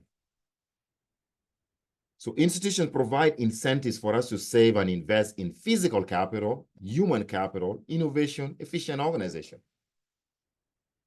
So what are these institutions? Institutions are going to relate to things like we need to have honest government as opposed to corrupt government. We need to have a judicial system that works for all Americans, a judicial system that is not biased. We need to have the rule of law. We need the government to protect intellectual property rights. Okay, that means you have the rule of law. Think about it. If you have a country where, let's say somebody among you invents something new, and then somebody steals your intellectual property, and the government cannot prosecute that person or punish that type of crime, then the incentive to innovate disappears. Nobody wants to innovate because they know they are not protected. I always give this fun example in every class, lower division class that I teach, like this one on 2301. If Lady Gaga Gaga, who's one of my best musicians, I love Lady Gaga's music. If Lady Gaga was, think about if Lady Gaga was born in Ethiopia or in Sudan, and she came out with that first album, Poker Face, you think Lady Gaga would have made a second and third and a fourth album? No. Because what would happen in Ethiopia? Immediately she came up with that Poker Face, somebody, piracy. Somebody would go and steal a CD, make copies of it, and would sell it on the roadside for $1. And the government of Ethiopia would not even care prosecuting that. You try that in America. You go and do piracy on somebody's new movies, on somebody's new song coming up. You go to jail for many years. You know that. Because we punish that here. The rule of law allow. So that means institutions are strong here. It can protect people's intellectual property and make them prosper. So makes them have the ability to what? Incentive to innovate and even come up with better products. Okay. So that leads to more innovation, efficient human capital. Human capital is basically the education and the training which is embodied within us. Some of those training and education come through our life experiences or on the job experience. Both informal and formal training is what we call human capital. Physical capital are going to be things like machines, equipment that we use to producing goods and services. Okay. The innovation, basically ability for us to come up with something new, to invent something. Okay. So all those are going to be possible if you have strong institutions, mostly in 20. So this is what I'm talking about. Institutions matter because the right institution foster economic growth because they protect property rights, intellectual property rights, for example. If I write an economics textbook or I publish an article in a groundbreaking economic journals, somebody cannot just go and copy my article and publish it somewhere and claim it's their work. You all know that even here in the university, if you, as a student, if you do something, you plagiarize, you get in trouble. You know, but we need to have strong institutions that kind of implement those rules. Strong institutions also lead to political stability. One of the reasons why you see a lot of civil conflicts in unstable societies, like say in Africa, Asia, or South America, governments getting overthrown or people picking arms to fight, is because of weak institutions of government. Okay, poor governance. And then we need to have honest government as opposed to having corrupt government. If you have a government that is very honest with its citizens, which builds infrastructure, builds schools, public hospitals, uses the money that the government collects in tax revenue efficiently to produce public goods. Because let me tell you one thing. America has always been on there. Warren Buffett cannot be Warren Buffett if he did not receive any help from government. Jeff Bezos' company like Amazon cannot be what it is today if it's not because of government. Why? Because government has been able to, the US government has been able to provide infrastructure that makes private businesses thrive and succeed. We have efficient highway systems, national security system. Jeff Bezos should not get worried about that. Maybe the US government is going to get overthrown overnight because of some rebel groups. We don't fight civil conflict. I mean, we did that civil war a long time ago. Okay, so that stability allows the private sector, and then the building of basic infrastructure. Let me tell you, the private sector does not build public goods. Bill Gates does not build a highway, does he? No, that's the role of government. And then we also need to have what we call dependable legal system that I talked about it, where maybe if there's somebody, where people can enforce contracts, business contracts, okay? Judicial system making sure that protect all of us, which is fair to every American, and ensures that the private sector succeeds. And then we need to have competitive and open markets. That's what we have in America. Okay, then the eighth big idea is that booms and busts cannot be avoided, but can be moderated. When I'm talking about booms here, these are economic booms, or what we call expansion. When the economy is growing and doing well, that means people like the economy is creating more job opportunities and stuff like that. We talked about booms. Those are boom periods. But bust periods are periods when you go through what we call economic recessions, downturns, right? When we lose jobs because of bad economy. But this can be moderated. Economies do not grow at a constant pace, as I talked about. We go like it's like how how you drive on a road. You never drive on a flat surface all the time. Sometimes you go down the hill and you're freaking out. Sometimes you go up the hill. That's how the economies grow. If you're going up the hill, it's kind of a little fun, right? That means you're growing. But when you're falling down the hill, you're freaking out. That's a recession. So that's how economies grow. It's not a straight shot. It doesn't grow in a straight line. So booms and busts are a normal response to changing economic conditions. In downtown, output drops and unemployment increases. When the economy is in recession, we know that. GDP is going to fall. Americans lose their jobs, meaning that unemployment increases. And the converse of what I say there is true for upturns. During upturns means boom periods. Output rises and unemployment falls because employment is rising with booms.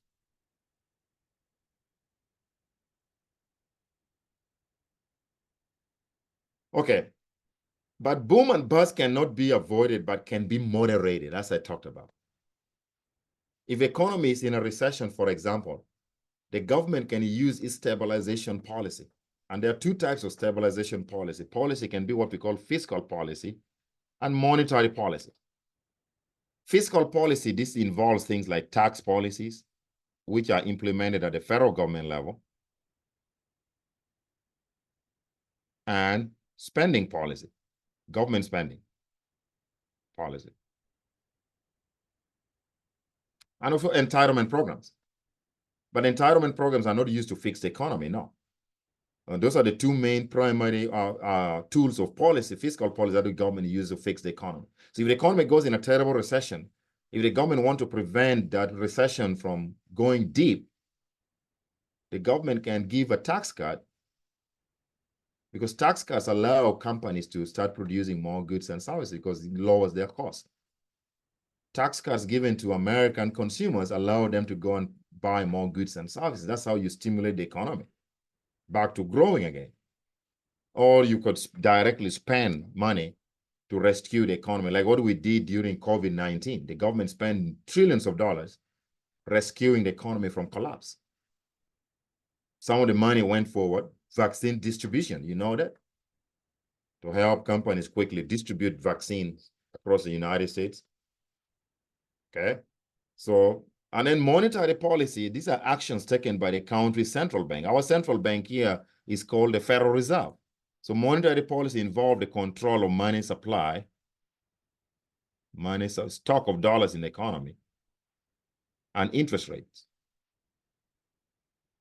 Oh, you may not see this writing here, but this is interest rates. Interest rates are controlled by short-term interest rates are controlled by the Federal Reserve System. So we'll talk more about that. These two types of policies, both fiscal and monetary, can prevent or can moderate the severity of a recession, can help moderate the severity of a recession, dump it down a little bit.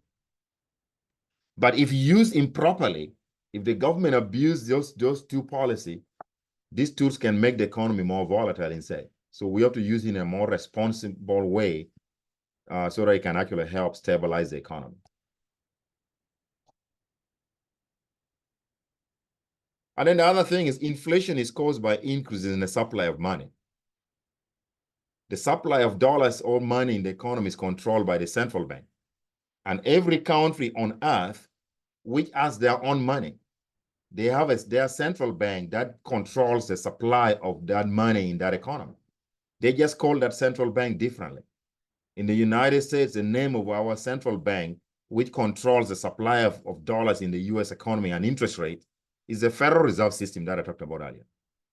If you go to Mexico, the Central Bank of Mexico, which is responsible for controlling the supply of peso in the Mexican economy and the interest rates in Mexico, is called Banco de Mexico. The Central Bank of Canada, that's the bank that controls the supply of the Canadian dollars in the Canadian economy.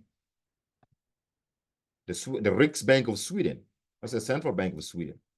The Reserve Bank of New Zealand, is the Central Bank of New Zealand that, helps to control the size of New Zealand dollars in the New Zealand economy. The Reserve Bank of Australia is the Central Bank of Australia. The German Bundesbank used to be the Central Bank of Germany before Germany joined the Euro currency zone. They used to control the supply of German Deutschmark. Now you have the European Central Bank, the ECB, that is responsible for printing and controlling the stock of euros, which a group of these European countries use. A lot of countries in Europe have adopted a common currency called the euro. And by the euro has only been in place since 1999. But before 1999, each of those countries in Europe used to have their own independent central bank, like the Bank of France, the German Bundesbank, all those banks, Bank of Spain. Okay. So a sustained increase in the supply of money without an increase in the supply of goods causes price to rise. So inflation, which you guys have been experiencing a lot lately, is the percentage increase in the general price level. When prices of goods and services, the average price of goods and services are going up, that's what we call inflation. But and what causes that inflation for the most part is when the central bank becomes a little reckless and they over-increase money supply, which doesn't match by how much the economy is producing. So inflation sometimes is defined as, by a layperson. You can define inflation to a layperson who has never taken economics, like inflation is too much money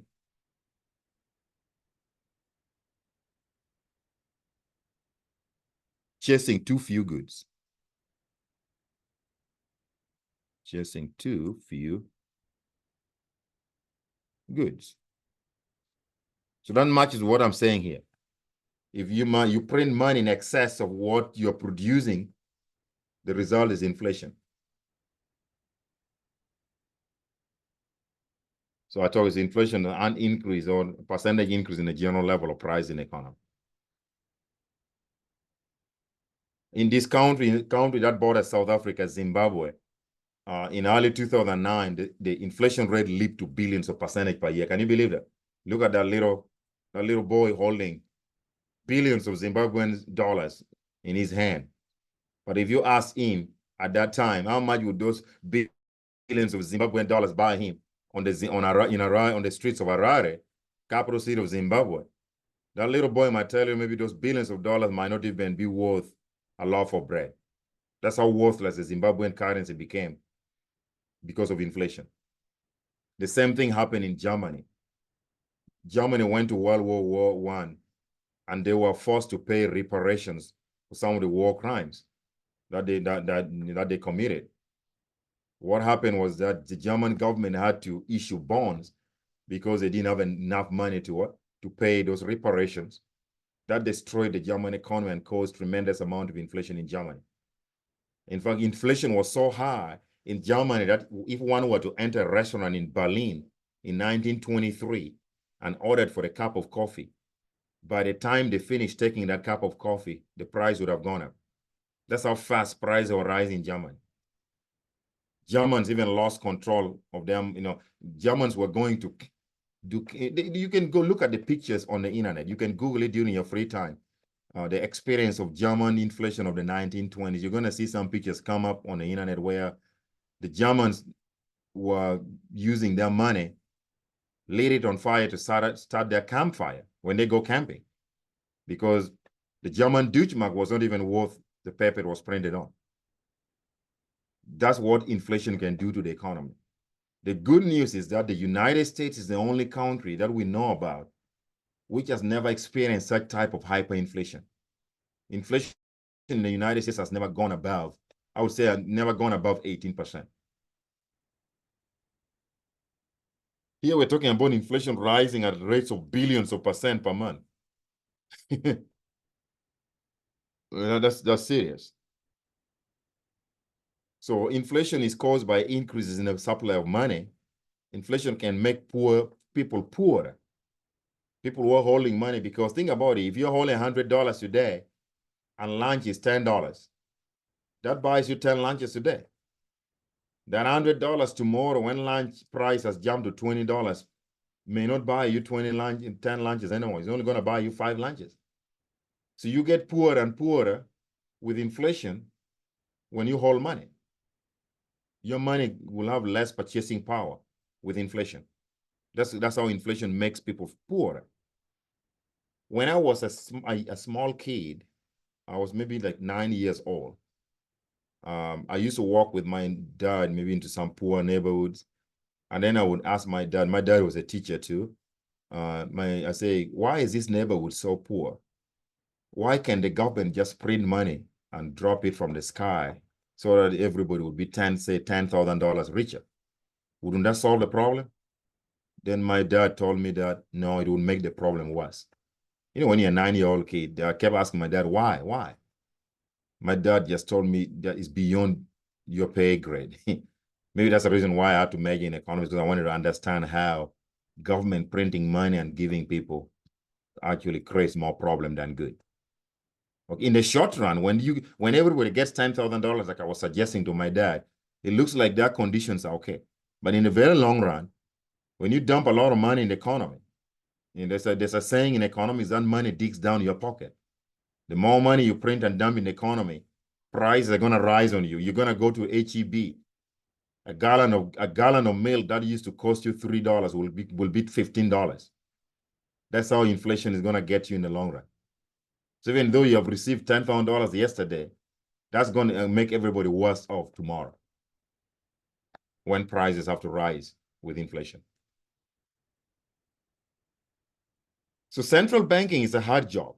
The U.S. Federal Reserve, which is we normally call it the Fed, is often called on to combat recessions.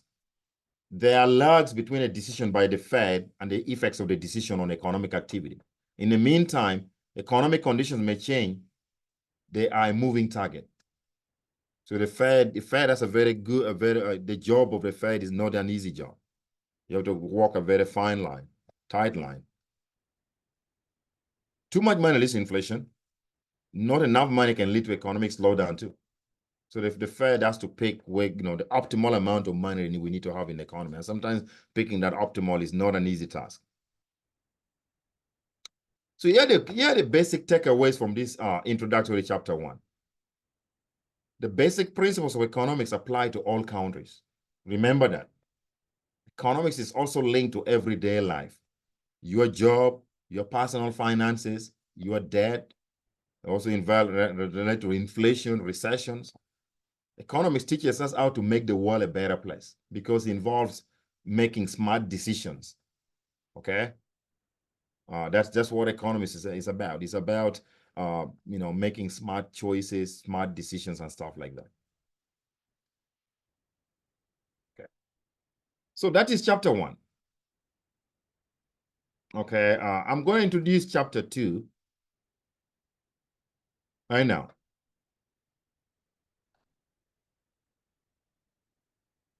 Okay. So chapter 1 is done.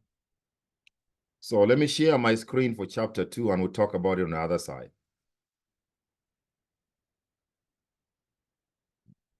Open here. Oops, that's the syllabus.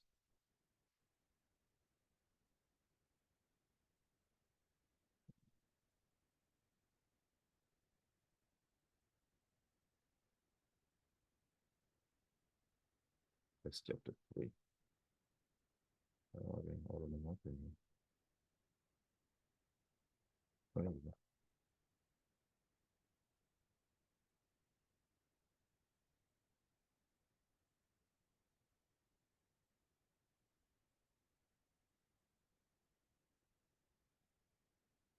So here's chapter 2. We're going to start. Remember, we talked about trade. That trade makes everybody better off, makes society better off. When we trade, we specialize on trade. So we want to expand on that concept and talk about the power of trade and the concept of comparative advantage. So here's going to be our learning objectives for this chapter 2. There's another very good chapter that I want you to pay attention. So we're going to talk about the trade and preferences, specialization, productivity, and the division of knowledge. And then we're going to talk about that concept of comparative advantage, what it means, And we're going to talk about in reference of that concept being a basis for free international trade. And then we can talk about the relationship between international trade and globalization and how that relates to wages in our economy. So I want to start with a discussion question. Think of the last time you bought or sold something. Why did you make the trade? Just think about the last time you bought or sold something. Okay. I know a lot of you are buying cryptocurrencies, Dogecoin, Bitcoin, maybe. I don't know. Shiba Inu. You probably traded because you preferred what you got over what you gave up. For example, if you bought a candy bar for $1, you probably prefer the candy bar over the $1 in your pocket. That's why you let the dollar go. Okay. Here are the benefits of trade. Trade makes people better off when preferences differ. Because let me tell you, what I like may be different from what my wife likes, from what my child likes, from what you like. Our preferences are different. That's the reason why people are trading stuff. They trade stuff that they have lower preference for things that they have higher preference. And then whatever I may have low preference for, which I'm trading away, somebody may have higher preference for what I view as low preference. Okay. So if we do that, we're all better off because we're giving up what we don't like for what we like on both sides. And then the second benefit of trade is that trade increases productivity through specialization and the division of knowledge. I think I mentioned this earlier on already. I talked about it in saying that if we specialize, let's say I become an economist, I'm an economist. That means I'm not going to be doing engineering stuff. I'm not going to be doing doctor stuff. I'm not going to be doing things that other people do in other professions, like political scientists or politicians in general. You know, I'm going to concentrate in my field, make money, use part of that money and buy something from somebody which I do not know how to do. Exactly. I make a lot of money. If I get sick, I go and see a doctor to buy doctor service to get better treatment because I don't understand medicine. The doctors do. That's why they specialize there. The doctors are also going to make a lot of money. If they need economic advice on how to invest or some consulting work, economic consulting, they come to me. So that's how trade increases productivity through specialization. If we specialize, we are able to buy things that we don't do ourselves. And that increases productivity. And what you're going to learn in this chapter is that when individuals or countries specialize in the production of what they are best at, the world production of all goods and services will go up. Productivity goes up. Productivity is when we are able to produce more goods and services as a nation or as a world. Okay. Trade also increases productivity through comparative advantage. Okay. So let's dive into it. Trade creates value. Trade moves goods from people who value them less to people who value them more. I talked about that. Trade makes people with different preference better off. That's right. With no trade, there's no specialization. Why would I specialize if I can't trade anything? That's why you see that before even Adam Smith wrote his book in 1776. You go back days like some 5,000 years ago. People weren't specializing. Societies were quite primitive. People were trying to be self-sufficient back in the days. Somebody would want to be their own doctor, and there was no, as I said, there was no modern medicine then. They would go to the jungle, get like some herbs for treating themselves. They would build their own houses, not even modern houses which you see today, maybe some very, simple housing. Okay. All right. They would do their own accounting services for themselves. Okay. So people will specialize in the production of a single good only when they can trade for other goods. That's what specialization means. Trade also increases productivity. We can produce more through trade than by individual production. We're going to see that shortly. I'm going to give you an example. We'll walk through some examples together. People who specialize have more knowledge about their field. That's right. That's the reason why I'm an economist. That's why some of you may be engineers. Because you specialize in that narrow field. You studied it very closely. You are going to be an expert in that field. And we like that. If let's say one was trying to go to school and they wanted to become a lawyer, they wanted to become economists, they wanted to become a doctor at the same time, or engineer, they're not going to make it. They will have the lowest productivity ever.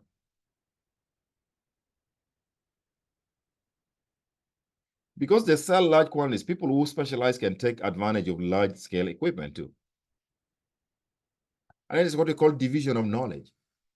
Without specialization, each person produces their own food, clothing, and so on. That's what I talk about. Each person has about the same amount of knowledge as everyone else. The combined knowledge of society is not much more than that of a single person. And so we become a mediocre society if we don't specialize and, along the line of division of knowledge. One of the reasons I talk about it already, why this has to be division of knowledge, is that we all learn what we're good at early on, even in high school. You know what subjects you do best.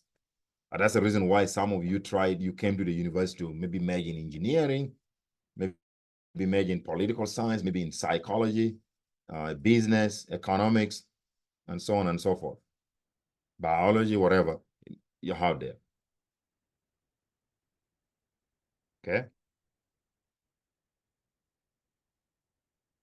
With specialization, though, much more knowledge is used than could exist in a single brain.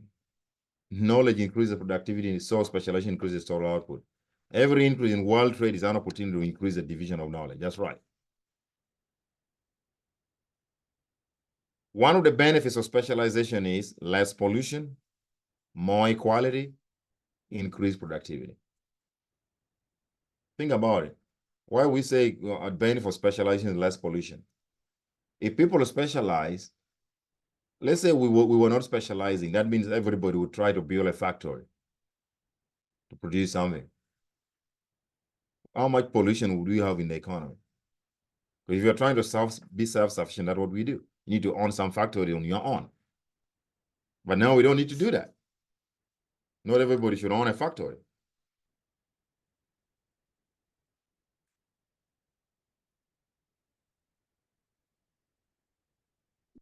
Okay.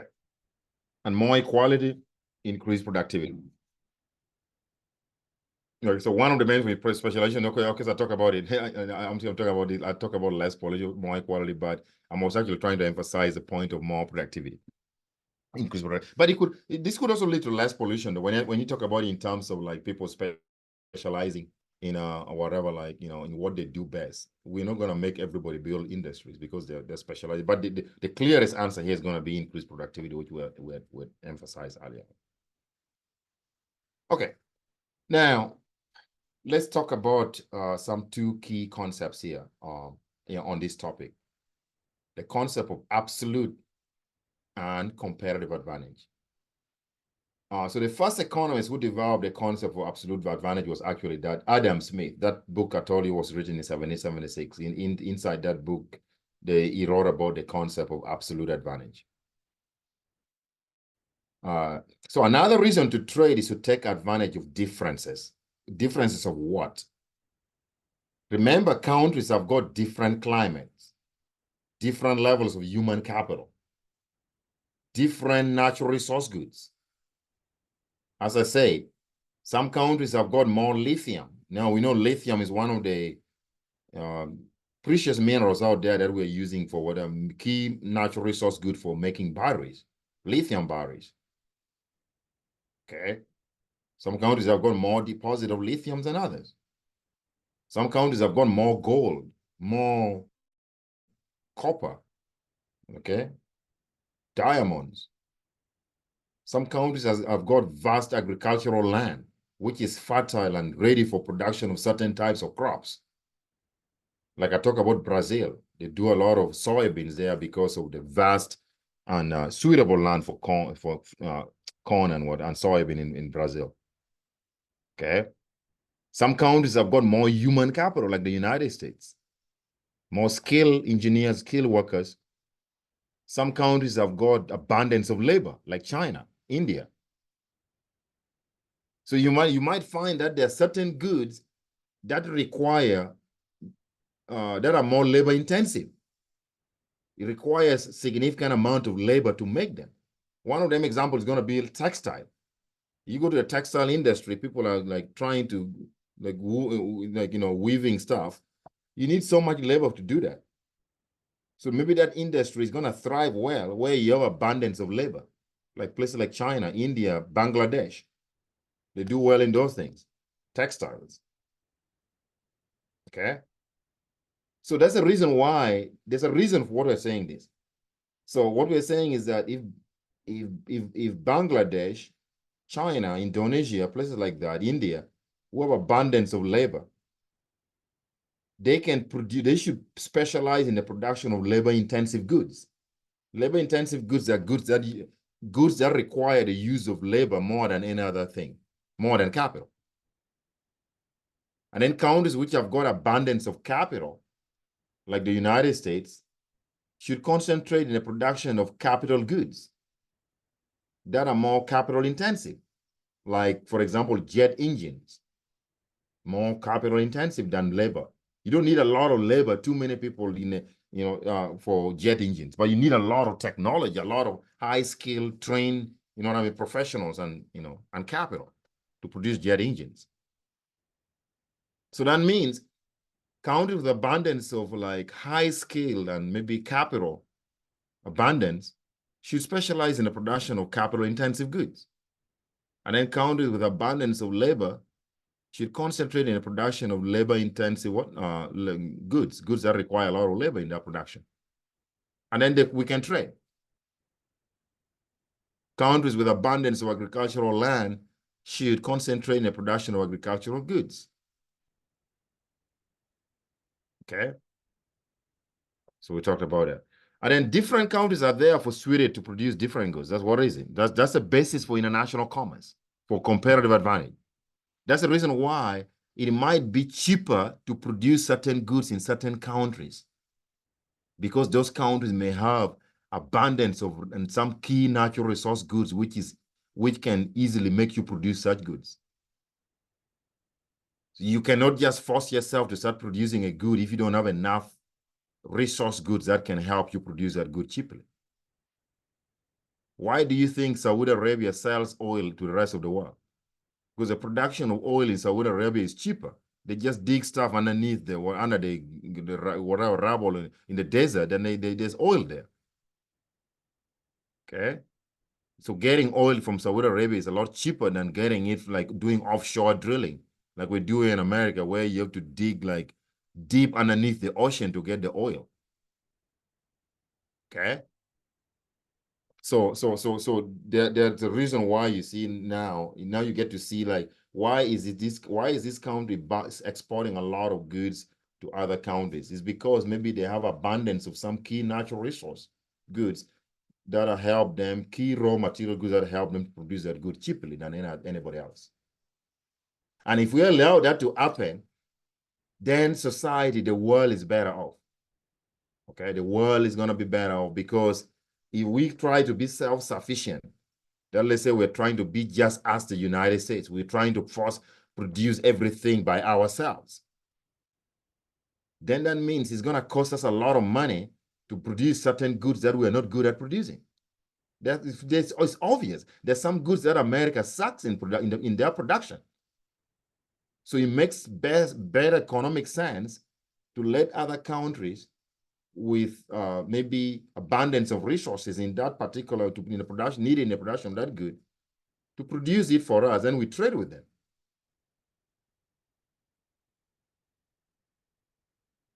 So absolute advantage, this is the definition of absolute advantage, which was written by Adam Smith. Absolute advantage is the ability to produce the same good using fewer inputs than another producer. Okay. Let me give you one example. If me, let's say I'm Andrew, and let's say I go with somebody called John fishing. Let's say we go at 8 and we're fishing for 8 hours, from 8 to like 5 or 8 to 4, whatever it is. We all jump on our boats. We're using the same amount of, the same technology for fishing. Okay. I know I suck in fishing for sure. Let's say at the end of our shift fishing, if John ends up catching 50 fish and I only come out with 10, then we say John has got absolute advantage fishing over me. Because we have all used the same amount of time, right? It's maybe the same amount of resources, but John can. That means John could actually do could actually get 10 fish in an hour or in 2 hours, and me, I can spend the whole 8 hours getting 10 fish, because John can get up to 50 fish in 8 hours, but I can get only 10. That means John can actually, maybe in an hour, he can get up to close to like what? Yeah, a lot of fish in an hour than me. So John would be having absolute advantage over. So when Smith first wrote his book in 1776, Adam Smith argues that the basis for international commerce, why countries should trade, was absolute advantage. That countries that could produce goods with fewer inputs should be able to trade that good in exchange for goods from other countries, which that other country can produce with also fewer inputs. But the problem became immediate. The limitation with this Smith theory of absolute advantage was that, what if a country has got absolute advantage producing everything? Then that means there's no trade. If you're comparing any two countries, and I'll give you a clear example. The United States trade with Mexico. We buy a lot of agricultural goods from Mexico, ranging from avocado to a lot of stuff we buy from Mexico. But let me tell you, if we actually compare the production of agricultural goods in America with Mexico, we actually outpace Mexico in the production of what? Of those agricultural goods. And yet we still allow to be, because if we are following Adam Smith basis for international trade, then we would not be trading with Mexico at all. We will not be buying agricultural goods because we do it better in Mexico. But for somehow we let Mexico produce a lot of it for us, and then we focus our effort somewhere else to produce some other goods that Mexico may not be good at producing. And then we sell them those goods in exchange for those agricultural goods. But the problem, so that means, so according to Smith, trade would never happen between Mexico and the United States. That's why another economist called David Ricardo came and solved the problem. He argues that the basis for international trade is not absolute advantage, but comparative advantage. So comparative advantage is going to be the basis of international trade. But before I talk about comparative advantage, let's first discuss absolute advantage. So I want you to look at the information on this table. So this information is saying that this units of labor, the United States can produce both computers and shirts at lower cost using less labor. You can see that. Okay. For example, this is saying that the United States can, in an hour, the United States can produce one computer, or it can produce one shirt. No. What am I doing here? Yes. And so I'm saying I said it the other way around. Mexico, to produce one computer in Mexico need 12 hours, because these are units of labor. You can talk about in terms of labor hours. Or Mexico, if you can count the number of men, maybe to produce a computer in Mexico, you need 12 men or 12 women, men and women. In America, to produce a computer, you only need one person. Or you can think about it in terms of hours. To produce a computer in Mexico, you could say it takes up to 12 hours. Meanwhile, in America, it will take you only an hour. And then to produce a shirt in Mexico, it takes 2 hours. Okay. In the United States, it takes 1 hour to produce a shot. So the question is, who has got an absolute advantage in the production of computers?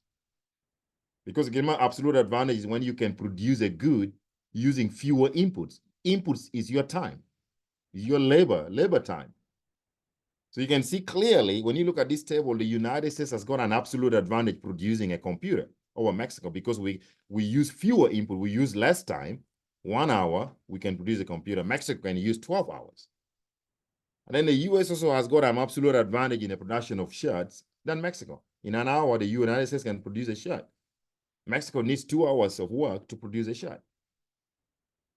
So that means, according to Adam Smith, trade will never occur between the United States and what? And Mexico.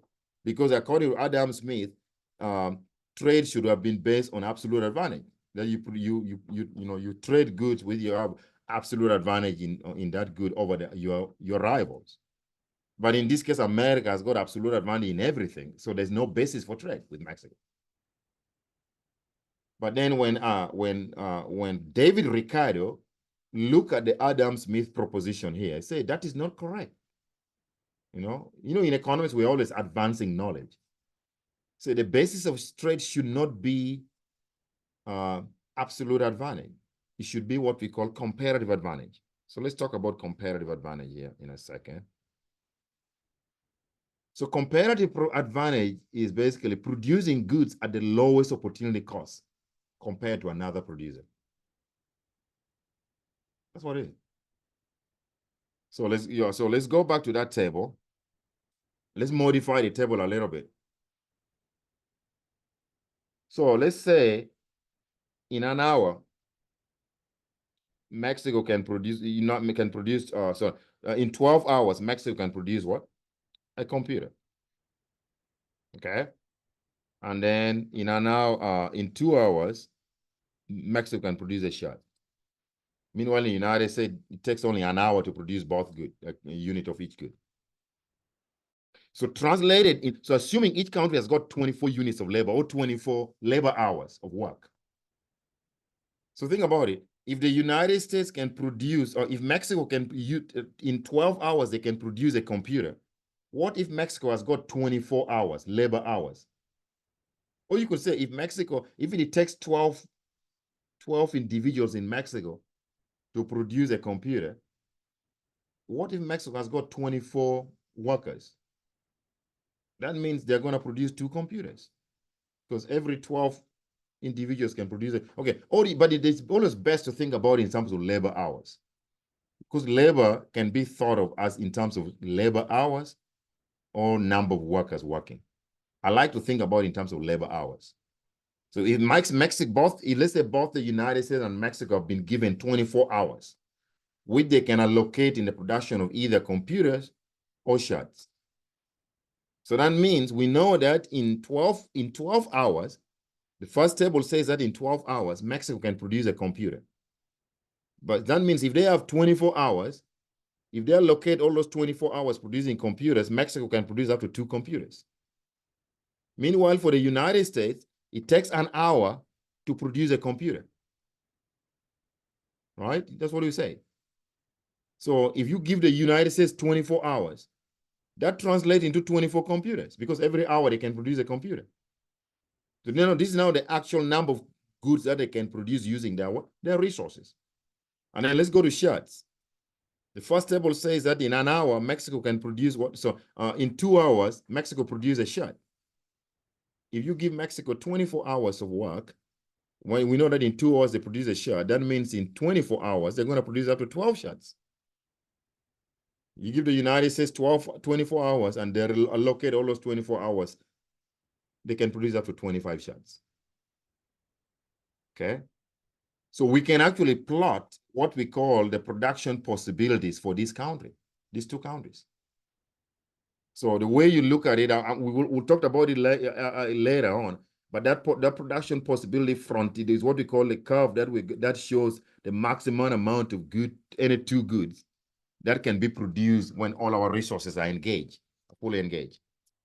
So for Mexico, so we call that the what? The PPF. The PPF stands for production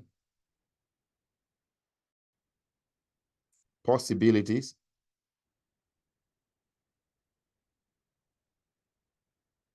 frontier. It shows the maximum amount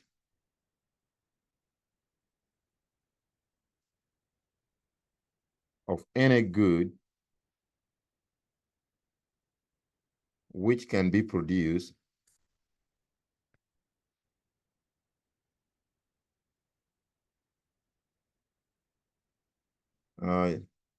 when our resources, remember resources include what? I'm going to put in bracket time, technology, etc.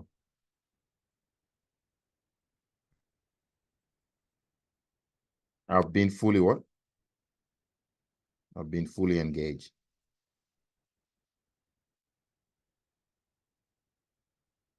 So when you go back to this table, when Mexico engages all the 24 hours of labor that they have producing computers, they can produce only 2 computers because it takes them 12 hours to produce 1 computer. So if they have 24 hours, they're going to produce 2.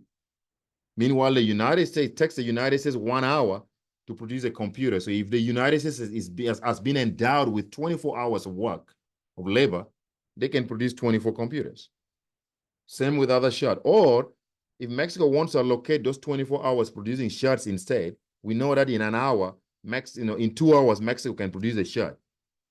So if you give them 24 hours of work, of labor, they're going to produce up to 12 shots. It takes the United States an hour to produce a shot. 24 hours translated to 24 shots. So if I plot the production possibility frontier for all based on the definition that I wrote here, that production possibility frontier is going to look like this. For Mexico, this is Mexico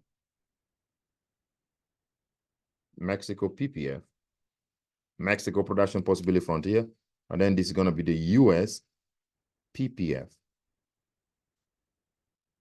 So, just 1 second here, it's going to look like this.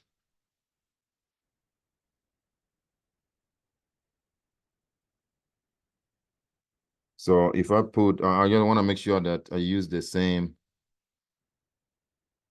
lines as computers on the vertical axis. Yes, that's right.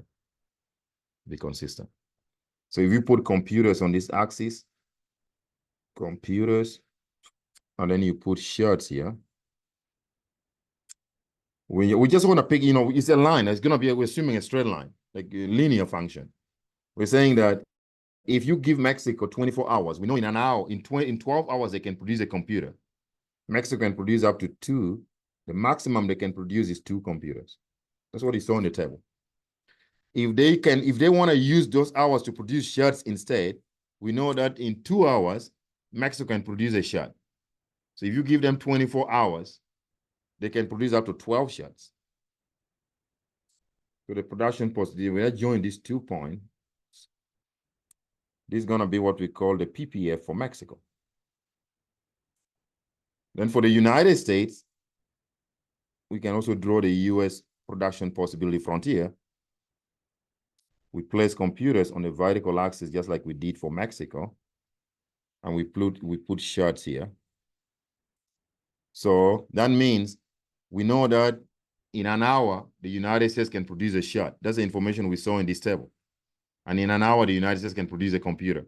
So if you give America 24 hours of labor, we know in an hour they can produce a computer, then America is going to produce 24 computers.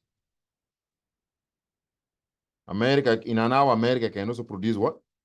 A shot. So 24 hours would make them produce 24 shots. So that's the USPP. That's what we're calling. So the production possibility frontier shows trade-off. Okay. So let's continue. Now let's talk about comparative advantage. So when there's no trade, think about it. Each country will try to produce some of each good. Because right now we're saying that, think about it.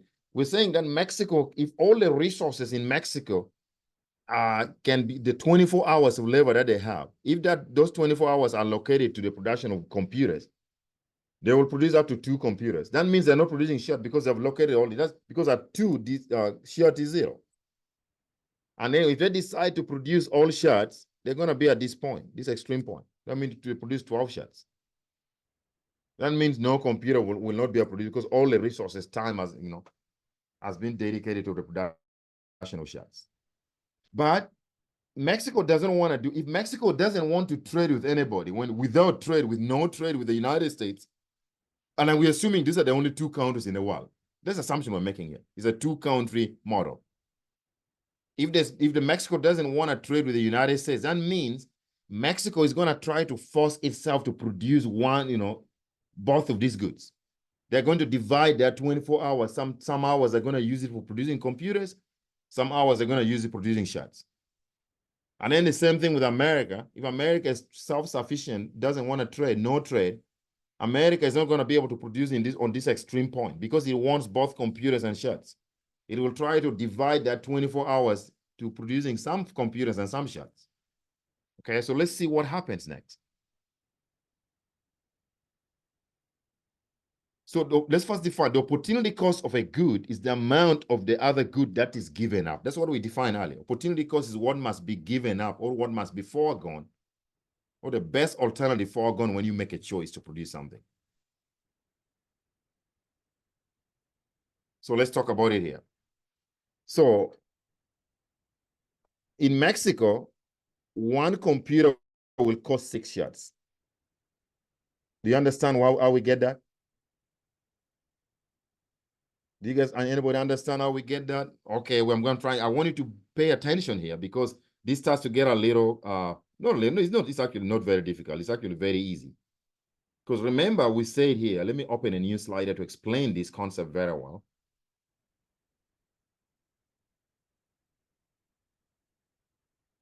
If you draw the production possibility of Mexico,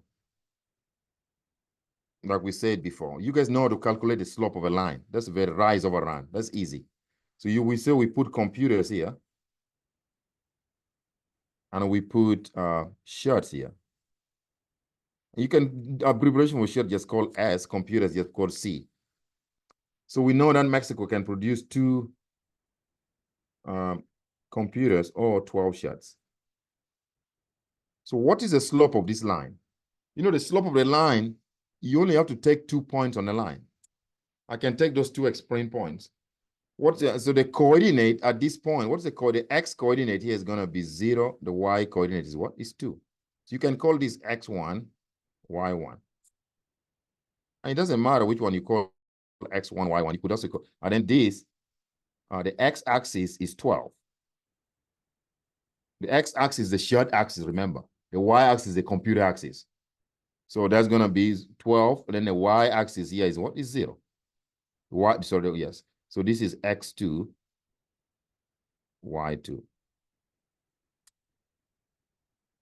So the slope is calculated by what we call rise over run. You guys know the definition of calculating the slope of a line, rise over run. So you're going to be, the slope of a line is calculated. You take rise is the vertical axis, the y-axis, which you're going to say y2 minus y1 divided by run, the change in the horizontal axis, and so the vertical is horizontal, which is going to be x2 minus x1. It works the other way around too. If you start writing y1 here followed by y2, then you have to be x1 minus x2. You cannot say y2 minus y1, then you say x1 minus x2. That's wrong. It has to be consistent. If you decide by say y1 minus y2, then that must be followed by x1 minus x2. It's a very simple formula you learn in grade school. So that means the slope is going to be equals to what? y2 is 0 minus y1, which is 2, divided by x2, which is 12, minus x1, which is 0. So you're going to get, this is going to be negative 2 over 12, which is negative 1 over 6. Okay, that's for Mexico. This is Mexico. So what is the interpretation of this slope?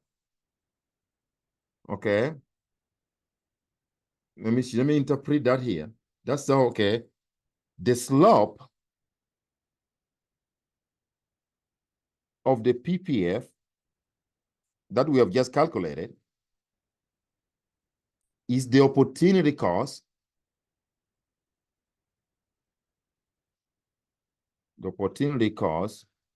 of producing one unit of the good on the horizontal axis. And the horizontal axis is what? Is shards.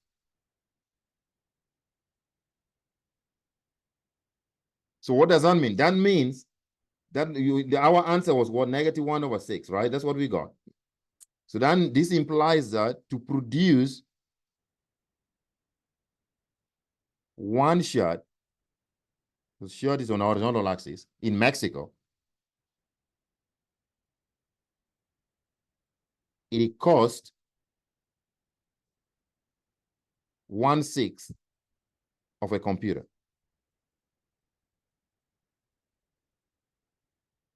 So in other words, one shard in Mexico is equivalent to 1/6 of a computer. So that means if Mexico dedicates its resources to produce just one shard, that means they're not going to have they're going to forego, they're going to lose 1/6 of a computer, which must be given up.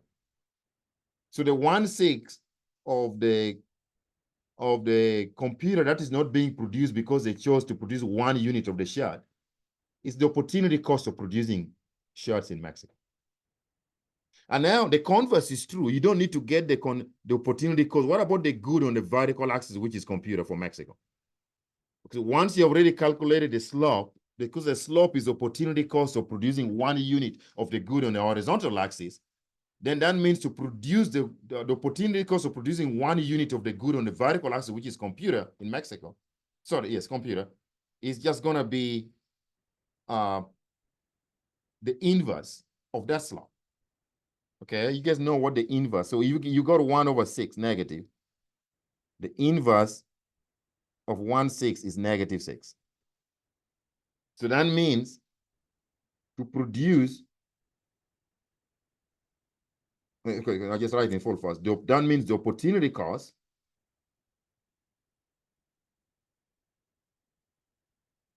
of producing one computer in Mexico is foregoing 6 shots. That's what that means. If Mexico decides to produce just one computer, that costs them 6 shots. Because that the amount of resources that will be diverted to producing that one computer could have been used to producing 6 shots. So that means computers before trade, if Mexico is trying to be self-sufficient, this opportunity cost actually tells you the price of a computer in terms of the price of a shot, and the price of a shot in terms of the price of a computer in Mexico. That means you can exchange one in Mexico before trade. That basically, that you can say another way, that means one computer buys you 6 shots. That's what it means. The price, that's the price of one computer in terms of what? In terms of shots. Or if you're talking about the other way around, that means the price of one shot is equivalent to 1/6 of a computer in Mexico before trade. And you can do the same thing with the United States too. For the US, it's very easy because we did, it's 24/24. So it's going to be 1-1. You don't need even to waste your time there. So yeah, we know that the production possibility frontier for the United States, we plotted early. When we put computers here, in shorts here, it was 24-24, right? If it's 24-24, you know the slope is going to be 1. You don't even have to waste your time. It's going to be -1. So that means for the United States to produce one shot, because the slope of the PPF is the opportunity cost of producing 1 unit of the good on the horizontal axis. So anytime you calculate that slope, that means to produce 1 unit of the good on the horizontal axis, in this case shots in America, it will cost you one computer. It's 1-to-1. And again, to produce 1 computer, because since it's 1, the inverse of 1 is 1. The inverse of -1 is -1. Okay? So that to produce 1 computer in America, it also costs you 1 shot. That's what that means. So it's 1-to-1. So that basically means, so now we can summarize this. You can summarize this actually in a table, a very brilliant table. After you calculated the opportunity cost, you could say here, I can say Mexico, US, I don't know how I should do this. I'm trying to be smart here. We are represent this. Okay. Then I can do something like this. So I'm going to put computers, because we already have the numbers, which we calculated. And then we have put shots here. So I'm talking about, so this is going to be, I can say this opportunity cost. Opportunity cost. So what does that mean? We just calculated that in Mexico, to produce 1 computer in Mexico, that leads you to losing how many shots? We talked about it. It leads you, so this is going to give you 6 shots.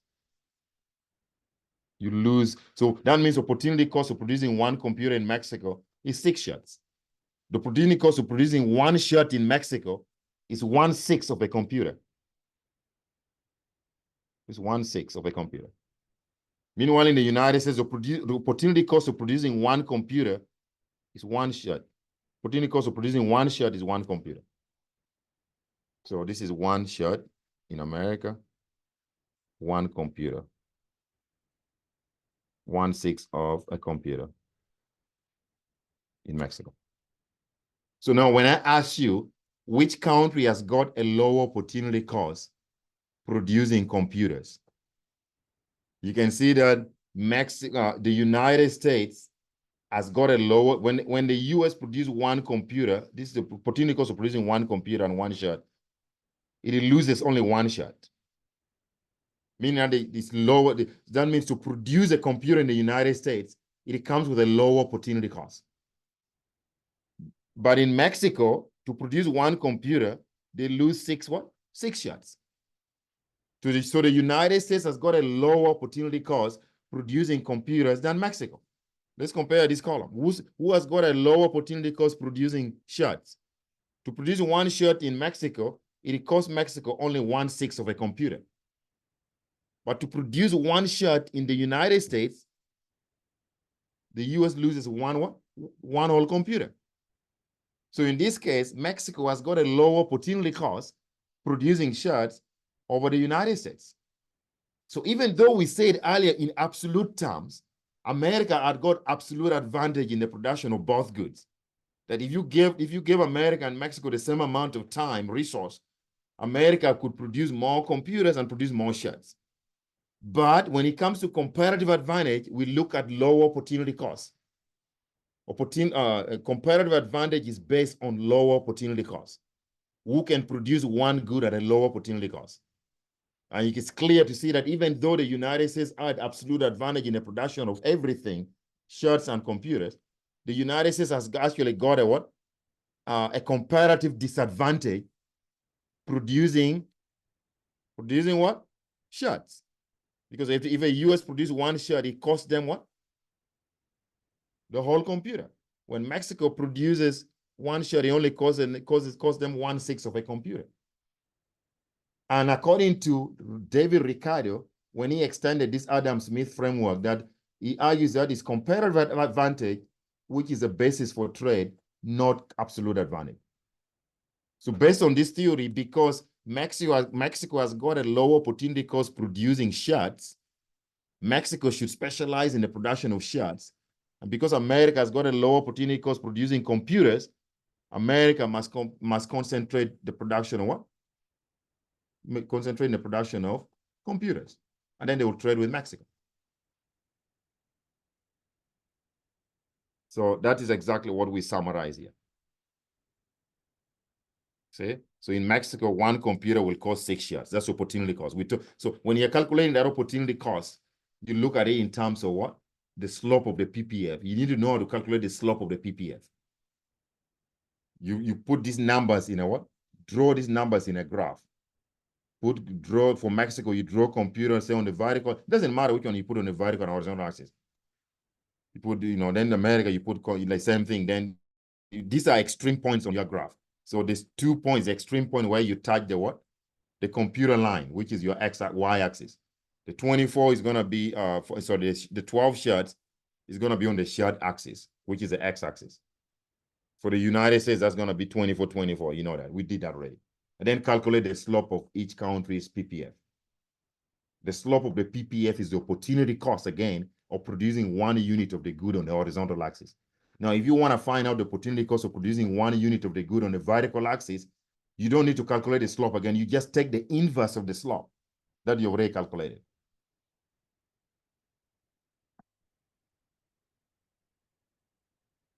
Okay. So comparative. So Mexico. Now let's assume that and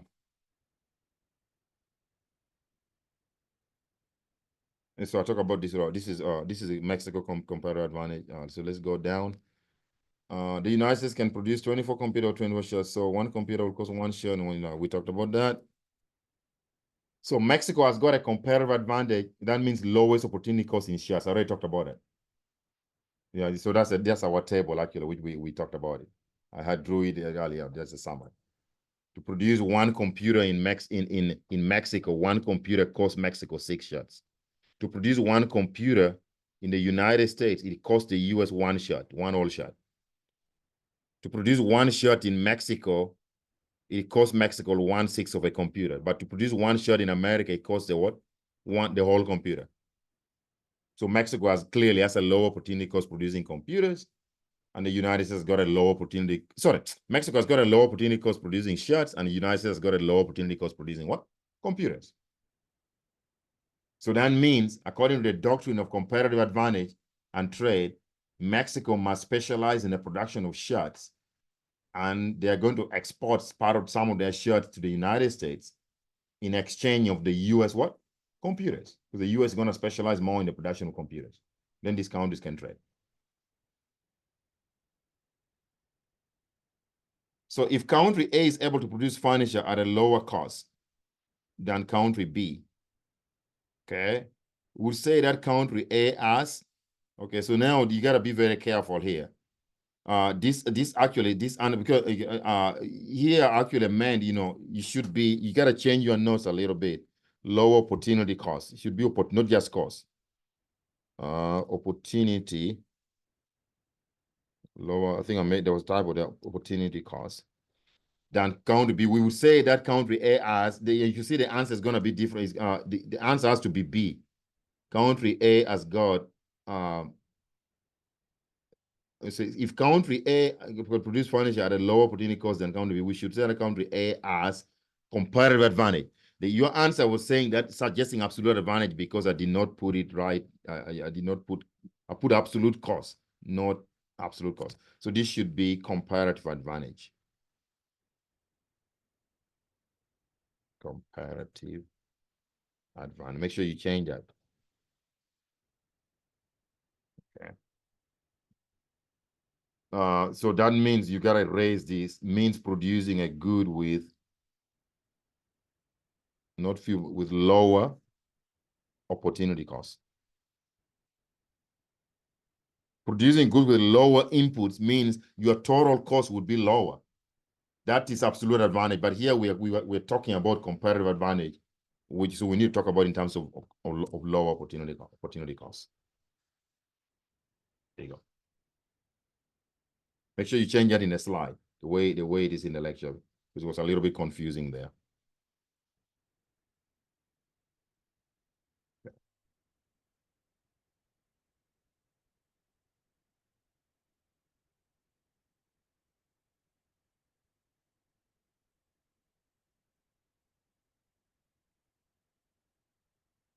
So absolute and comparative advantage. To benefit from trade, a country doesn't need to have an absolute advantage, because this was initial Adam Smith idea. A country can benefit from trade if it has comparative advantage. In other words, we just say that even though the United States had absolute advantage in the production of the two goods, the US has got a comparative disadvantage in at least one good. It has got a comparative disadvantage in the production of shirts, because it can produce shirts at a much higher opportunity cost than Mexico. So Mexico should concentrate in the production of a good which the United States has got a comparative disadvantage in, or Mexico has got a comparative advantage in, which is shirts. And then the United States should concentrate or specialize in the production of a good which Mexico has got a comparative disadvantage, or the US having a comparative advantage, and that good is computer. So the comparative advantage can be illustrated using what? A PPF, like we drew earlier on. Now, let's talk about the concept of trade for a little bit here. I think I mentioned it earlier on somewhere here. Well, I might have skipped it.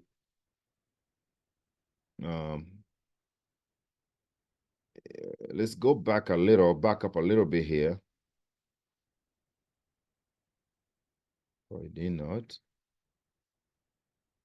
24. Let's see which diagram. 1 second.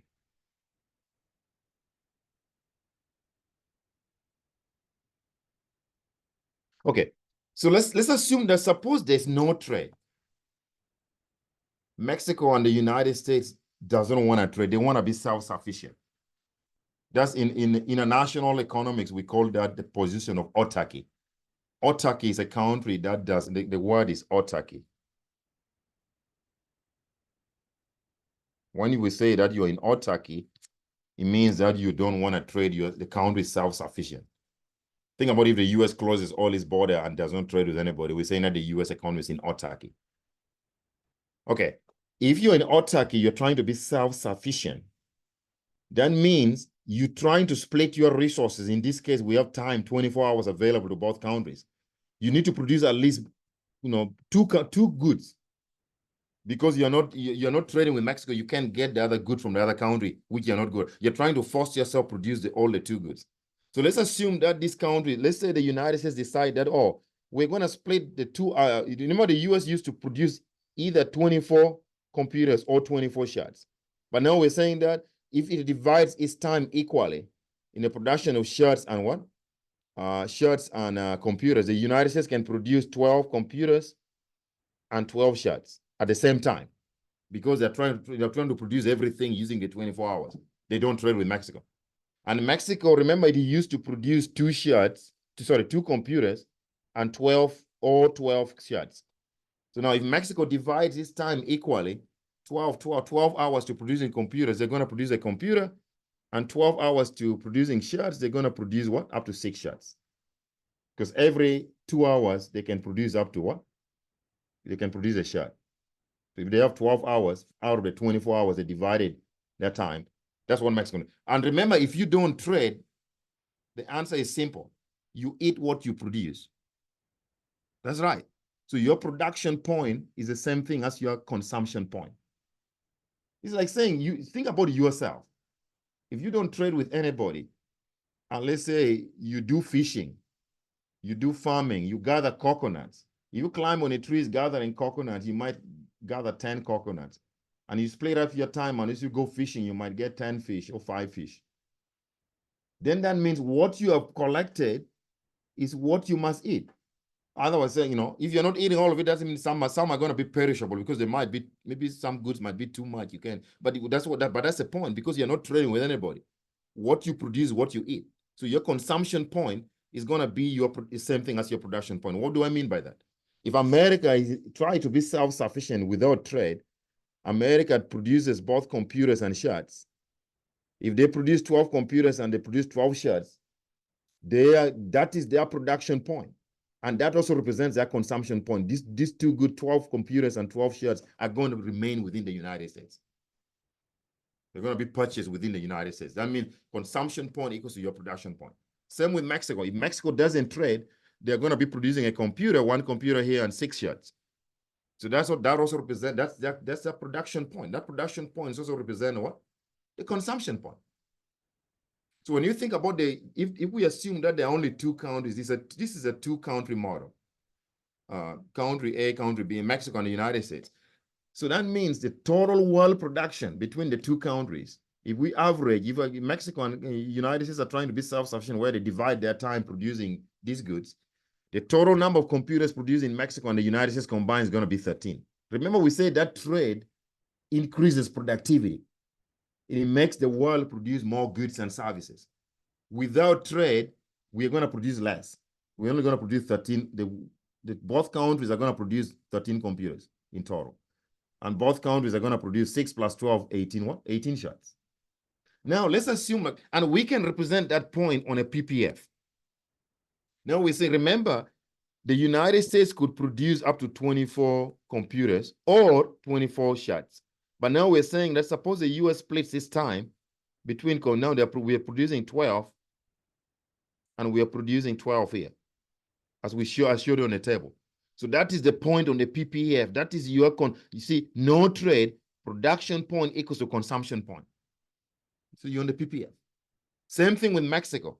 Mexico used to either produce, they could use their 24 hours either producing what? Computers. If they use all the 24 hours producing computers, they would produce up to 2 computers. If they use all the 24 hours producing shirts, they could produce out what? Up to 12 shirts. Now, if they're trying to be self-sufficient, they need to divide this time between computers and what? And shirts. And that's what we said in the previous table, in the other table. If they divide their time, Mexico is going to produce only 1 shirt because they're not trading. And 6 computers, 6 shirts, which is this point. So this is also what we call autarky point. You can call it autarky equilibrium point for Mexico, where there's no trade. The production point is the same thing as a consumption point. Now, let's assume that both of these countries decided to specialize and trade. Wouldn't they be better off? Yes, they're going to be better off. Okay? Now, because we know that the United States is more productive than Mexico in the production of both goods in absolute terms, let's assume, so this is an example where we're assuming that let's allow Mexico to completely specialize in the production in what they're good at. And what is Mexico good at? Shirts. Remember, competitive advantage is based on low opportunity cost. Mexico can produce shirts at a low opportunity cost. And that's what they must specialize in. So if Mexico decides to specialize in the production of shirts, Mexico's production is going to be at point what? At this point here. They're going to dedicate, they're no longer going to be producing here. If they strike a deal with the US and the US say, okay, you produce shirts, we are going to give up the production of some shirts. We're still going to produce more because we're a large economy. We can't give up completely.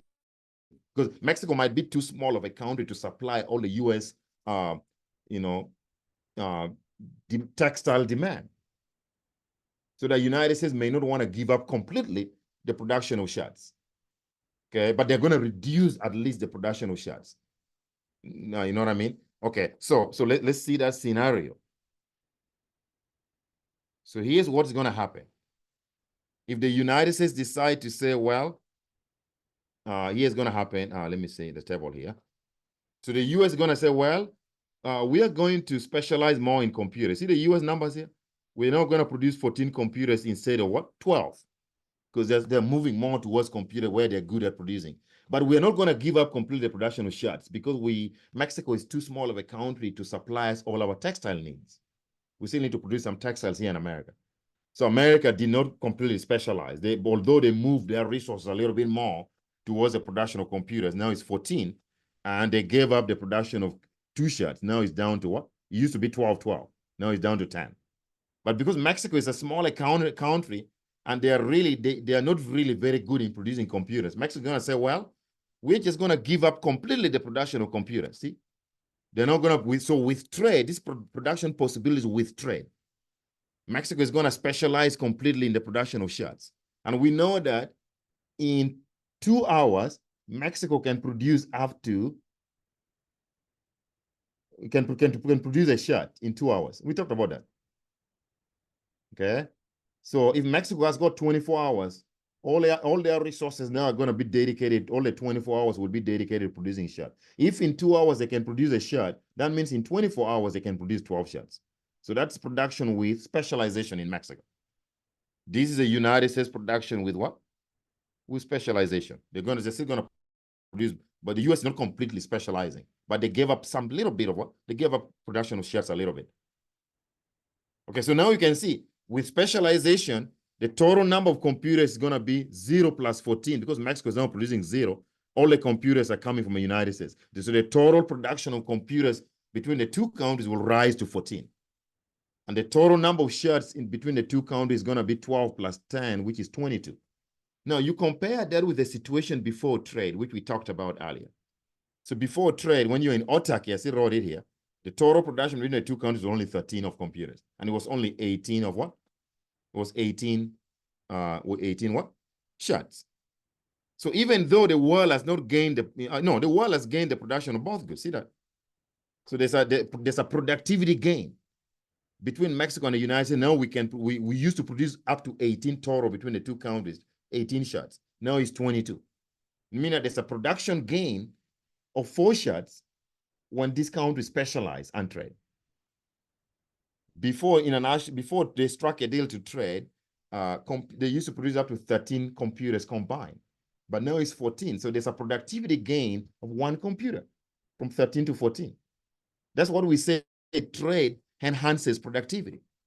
It makes the world, all countries engaging in international commerce, produce more goods and services. And also it's also welfare enhancing. It also increases consumption of those goods between those countries. Let's see the consumption point. Okay, now I want to make one point clear here. When you decide to produce, to trade, to specialize and trade, your production point is going to be different from your consumption point.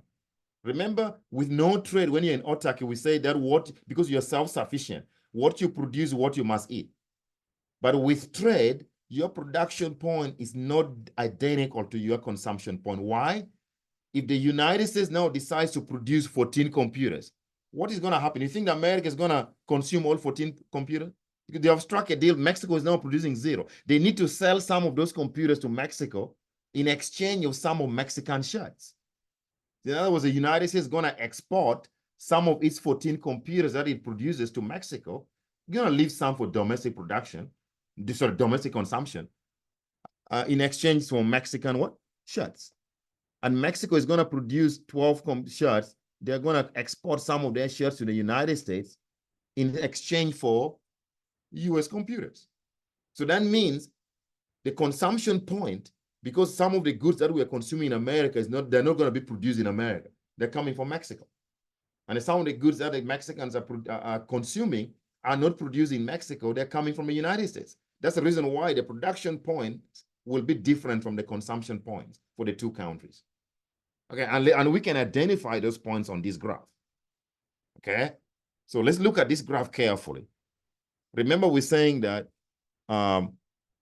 when the United States was not trading, we were producing what? The US split up its time and produced 12 and 12. So this point here, see this point here with a black dot, that is production and consumption point without trade. See, I put no trade. I put a draw line coming here. Production equals a consumption point. Remember, when the US had to split these resources to produce 12 computers and 12 shots, when it was trying to be in autarky, self-sufficient. Okay, now with trade, the United States has moved to this point. See the green dot? There you go. That green dot there is the US is going to produce now more computers, 14, and give up the production of some computers. So some shots. 10, you're only going to produce 10 what? 10 shots. That's a combination we saw on the table. So now what happens? Even though America is producing here the green dot, consumption is happening here. Why? America is gonna, so we're gonna assume that, so there's gonna be what we call the terms of trade. The terms of trade is gonna be the amount of computers that the United States is willing to export to Mexico in exchange for Mexican shots. What's gonna be that terms of trade? Very important. Okay, so let's go back to this table to see what the terms of trade is. And you're gonna ask me, you could ask me several questions on this later, but so here is what we're talking about.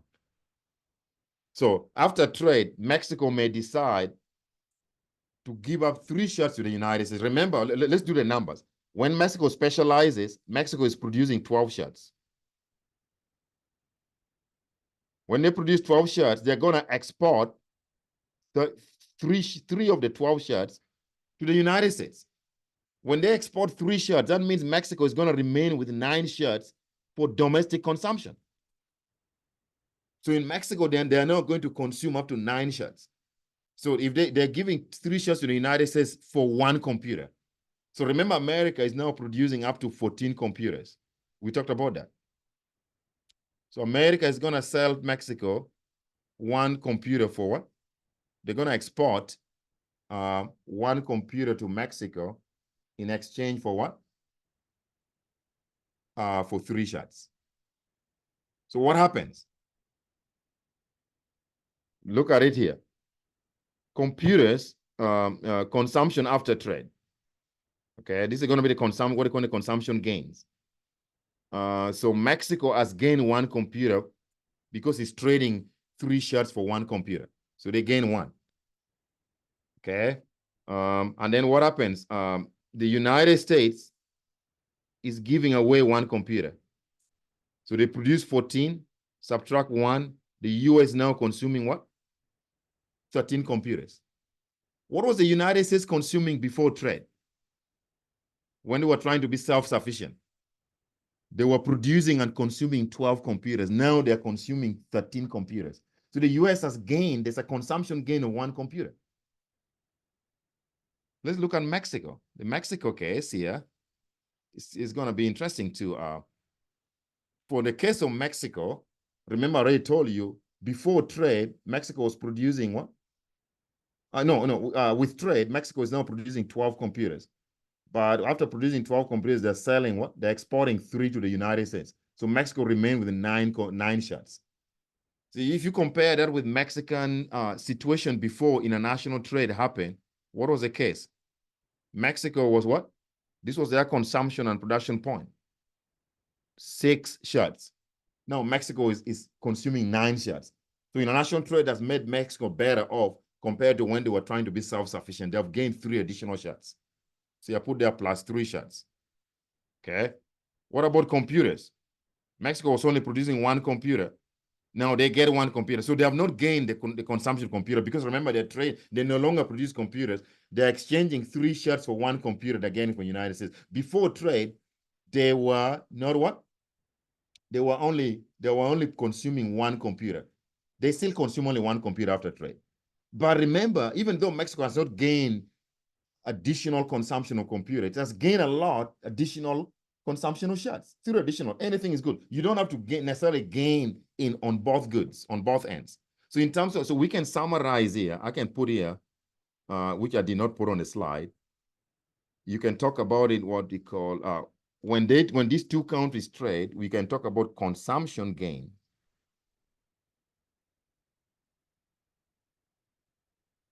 After trade or with trade. Mexico. So I'm going to put here shots. They have gained 3 additional shots. Computers,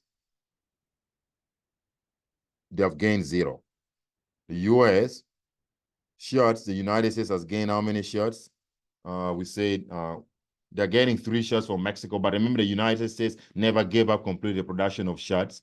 They reduced a little bit to 10. So I think that is 13, I think, yes. Let's go back. Yes, it was 12 here, but now they're here. They gain 1. Let's go. So you can summarize here. So the United States gained 1 what? Plus 1 shirt. But how many computers did America gain? They're now producing 14, and they're giving Mexico 1. So the US has gained, remaining with 13 computers for its domestic consumption. It used to produce 12 and consume 12. So the United States has also gained what? Plus 1. So this trade has made both of these countries better off in terms of consumption gain. They are gaining at least something compared to when they're trying to be self-sufficient. But remember, this trade is based on the narrative or the concept of comparative advantage, not absolute advantage. So the way these countries needed to specialize, they had to specialize on the production of a good in which they had a lower opportunity cost. Now, somebody may ask me a trick question. Why only this deal?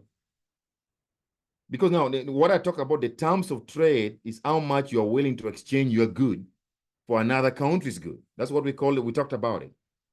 Let me go back here. So we say that, so these are terms of trade. This is what we're calling the terms of trade. So the term, so I want to summarize in such a way that you get what I'm trying to drive home here. So the terms of trade here is that what? For Mexico, the terms of trade is that they are now trading 3 shirts is equal to 1 computer, because they're exporting 3 shirts to the United States in exchange for 1 computer from America. So the question is, why this deal? Why this terms of trade? Could there be some other deals that the 2 countries would still find mutually beneficial? The answer is yes and no, in a way. So as long as there could be some other deals which could still be beneficial. Maybe Mexico would say, well, we're gonna trade 2.5 shirts for 1 computer, or maybe 4 shirts for 1 computer. That deal, any deal, any terms of trade that these 2 countries decide on has to follow a certain rule. It must be that terms of trade must be at least less than the what? Mexico or the US on opportunity cost before trade. What was opportunity cost of producing 1 shirt in Mexico before international trade? Remember, to produce 1 computer in Mexico, Mexico would lose what? Would lose 6 shirts. Remember that. We did that. Now think about here. Now that means they are getting 1 computer. 1 computer now equals to 3 shirts. This is a better deal than when they tried to be what? Self-sufficient. Because when Mexico was self-sufficient, when we determined its own opportunity cost before trade, Mexico, 1 computer cost 6 shirts in Mexico before trade. That's the own opportunity cost. But with trade, so that means any deal where Mexico needs to trade fewer shirts for computers is compared to what they were doing before trade, is a good deal. And the same with the United States. Think about it. What is the US opportunity cost for shirts, which the US is giving up to Mexico? What is the opportunity cost? 1 shirt was equivalent to 1 computer. It was 1 to 1. Now look at this deal here. Now, if we take, how do we get 1 shirt here? If you say 3 shirts equals to 1 computer, what does that mean? If I divide both sides by 3, if you say 3 shirts with trade, 3 shirts equals to 1 computer. If I divide both sides by 3, that means with trade, 1 shirt now in America costs only what? 1/3 of a computer. See that? That is a better deal, because that means now with trade, the shirts are cheaper for the United States than when they were trying to be self-sufficient. One shirt before trade traded for what? One whole computer. But now with trade, one shirt is only trading for 1/3 of a computer. So trade is beneficial. So that's a condition. As long as the opportunity cost after trade is lower than your own opportunity cost before trade, that term of trade is beneficial for either for the two countries. That's a condition. That's why you could ask, why choose that deal, trading 3 shares for one? Could there be some other deal like four shares equals to one computer? The answer is yes, as long as that term of trade is lower than your own opportunity cost before trade.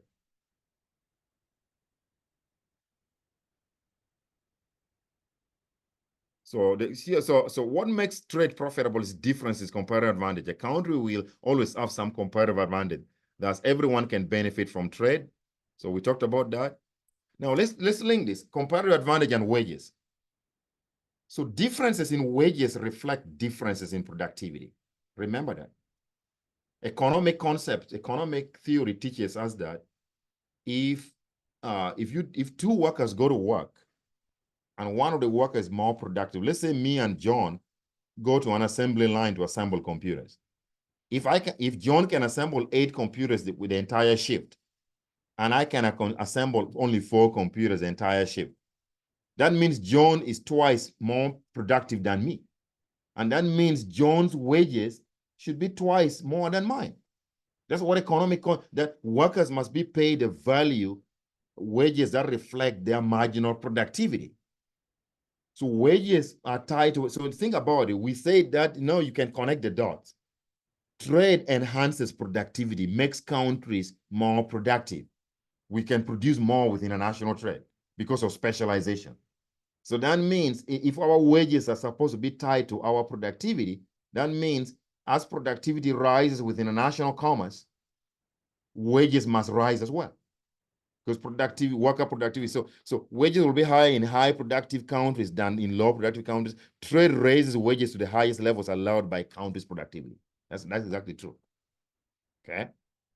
So when we tie this to globalization concept, this concept where many companies leave the United States, say go to China, India, and other places, let's try to tie that concept now to this. So globalization wages will rise in high demand industries and fall in low demand industries. That's right. And workers will move from low wage industries to high wage industries until wages equalize. Like, remember that. As workers leave low wage industries for high wage industries, right? That basically means that the marginal product of labor is going to rise in this low demand, low wage industries. Eventually, wages are going to equalize. Okay, because if they try to move to high wage industries, the supply of labor is going to be way more than the demand.